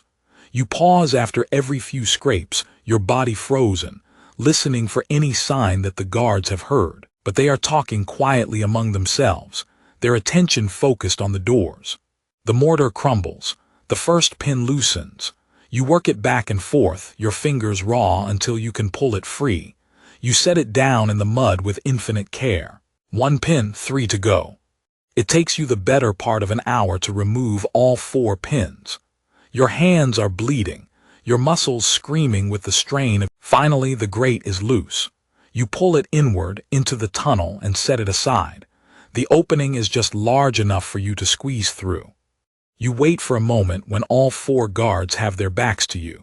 Then you haul yourself out of the tunnel, moving with a fluid silence you did not know you possessed. You are inside. You are a ghost in the serpent's lair. You melt into the shadows behind a towering stack of cedar logs. Your heart is a wild bird beating against your ribs. You scan the warehouse, your eyes searching for your prize. You see crates marked with symbols for copper, for wine, for incense. Where would they hide something so small and so valuable? Your carver's instinct guides you. A treasure like that would not be left in a common crate. It would be secured.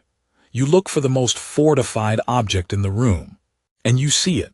Against the far wall, directly under the single torch, is a heavy, iron-banded chest, large enough to hold a man. It is the only object in the room that has its own 2 guards standing directly beside it. That must be it, but how to get to it? You cannot fight 6 guards. You need a diversion, a distraction inside the warehouse itself. Your eyes sweep the stacks of goods. You see jars of oil, sacks of grain, bales of wool, and then you see a stack of large, sealed amphorae marked with a symbol from the wine lands to the north. But you know from your dealings with merchants that those jars are sometimes used to transport something else. Live snakes, for charms and temple rituals. It is a mad, desperate idea, but it is the only one you have. You begin to move, a shadow flitting between other shadows. You circle the perimeter of the room, using the stacks of goods as cover, until you are behind the stack of amphorae. The 2 guards at the chest have their backs to you. You find a loose rock on the floor. With a flick of your wrist, you toss it into the far corner of the warehouse. It lands with a sharp clatter. What was that? One of the door guards barks. 2 of them move to investigate the sound, their spears held ready. This is your moment. You turn to the stack of amphorae. You grab the largest one, brace yourself, and heave it over. It topples with a tremendous, echoing crash, shattering on the stone floor. A wave of dark, pungent wine floods across the floor. But from the wreckage, something else emerges. A writhing, angry knot of dark, fat-bodied vipers, disturbed from their journey. The effect is instantaneous and absolute. A guard screams, a high, terrified sound. The men forget their duty, their discipline shattered by a primal fear. They scramble away from the snakes, shouting in panic. 2 of them try to attack the vipers with their spears, only making them angrier and causing them to scatter further. The entire warehouse is thrown into chaos. This is your chance. You sprint from your hiding place, your focus narrowed to a single point, the chest. The 2 guards who were stationed there have been drawn into the panic, moving to help their comrades. The chest is unguarded. You reach it. There is a heavy iron lock, but you see with a surge of hope that the key is still in it. In their haste and arrogance, they did not think they would need to remove it. Your trembling fingers turn the key. The lock clicks open. You throw back the heavy lid. The chest is filled with straw and linen padding, and nestled in the center, glowing with a soft, internal light even in the dim torchlight, is your stone. The perfect, flawless piece of night sky. It is more beautiful than you remember. You snatch it from the chest. It feels cool and solid and real in your hand. You have it. You have your legacy back. You don't hesitate. You turn and run, not for the door but for the hole in the floor. The guards are still in disarray, trying to corral the snakes, shouting contradictory orders. No one sees you. You dive headfirst into the tunnel, pulling the grate back into place behind you. You don't take the time to secure it. You just start crawling, scrambling back through the suffocating darkness, the stone clutched in your fist, its sharp edges digging into your palm. You can hear shouts from the warehouse behind you.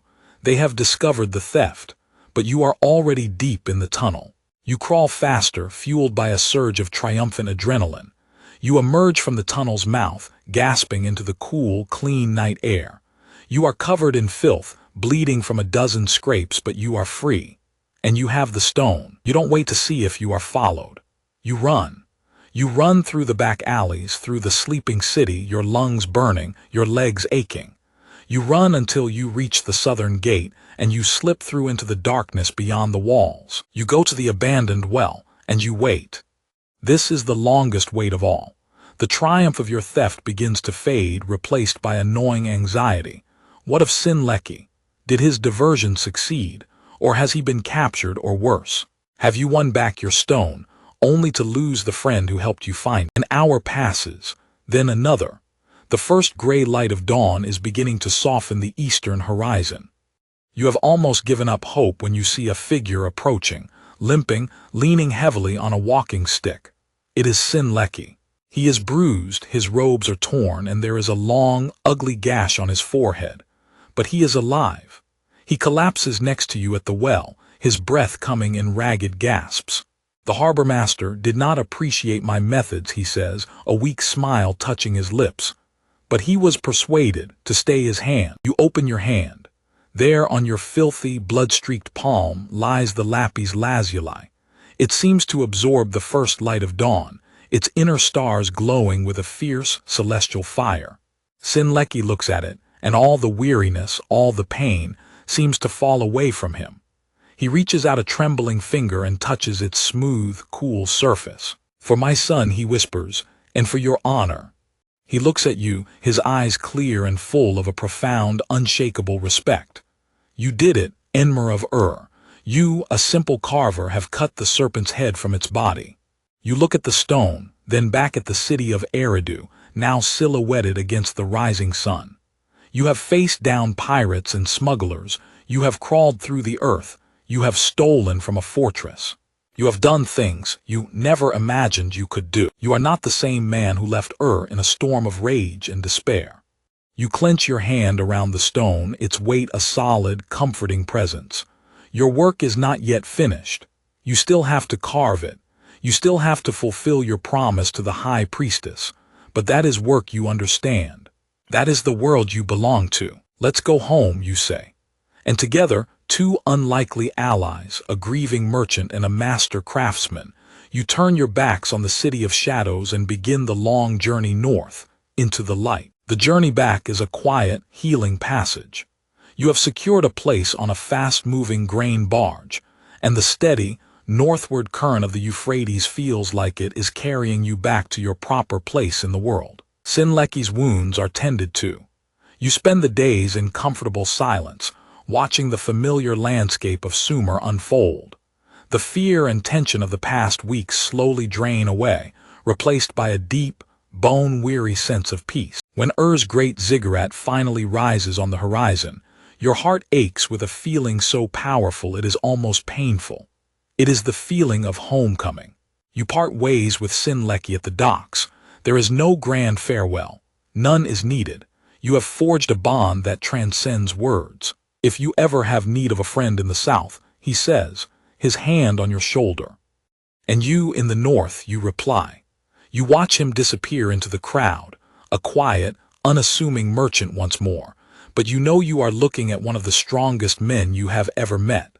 You walk through the streets of your city, every sight and sound a beloved, rediscovered treasure. When you step into your courtyard, Ningle is there, grinding barley just as you left her. She looks up. Her eyes widen. She sees the dirt, the torn clothes, the exhaustion, and then she sees what you are holding in your hand. She drops her grinding stone. She doesn't speak. She simply runs to you, her arms wrapping around you, holding you with a strength that matches your own. Shulgi, hearing the commotion, runs out and clings to your leg. You are home. Your small, perfect world has been restored. That night, you do not go to your workshop. You sit with your family in the courtyard under the light of the moon, and you tell them the whole story. You speak of Sinleki's courage, of Lugal's foolishness, of the darkness in the marshes and the terror in the tunnel. And as you speak, you feel the last of the shadows leave you. The next morning you wake before dawn. You perform the purification rituals you had planned so long ago. You go to your workshop. It is still a mess, a reminder of the violation. But you do not see the chaos. You see only the potential to create. You clear your workbench. You lay down the soft leather cloth, and you place the lapis lazuli upon it. It seems to drink in the morning light. You pick up your finest burin, your own this time, its handle warm and familiar in your grip. Your hand is steady, your purpose is clear. You touch the tool to the stone, and you begin to carve. The weeks that follow are a blur of intense, joyful creation. The design flows from your mind, through your hands, and into the stone more perfectly than you had ever imagined. The crescent skiff of Nana emerges from the blue depths. The ziggurat rises to meet him. The story of heaven and earth is made real. But you add something new. A small detail at the base of the ziggurat, half hidden in the earth. A coiled serpent, its head crushed beneath the foundation of the temple.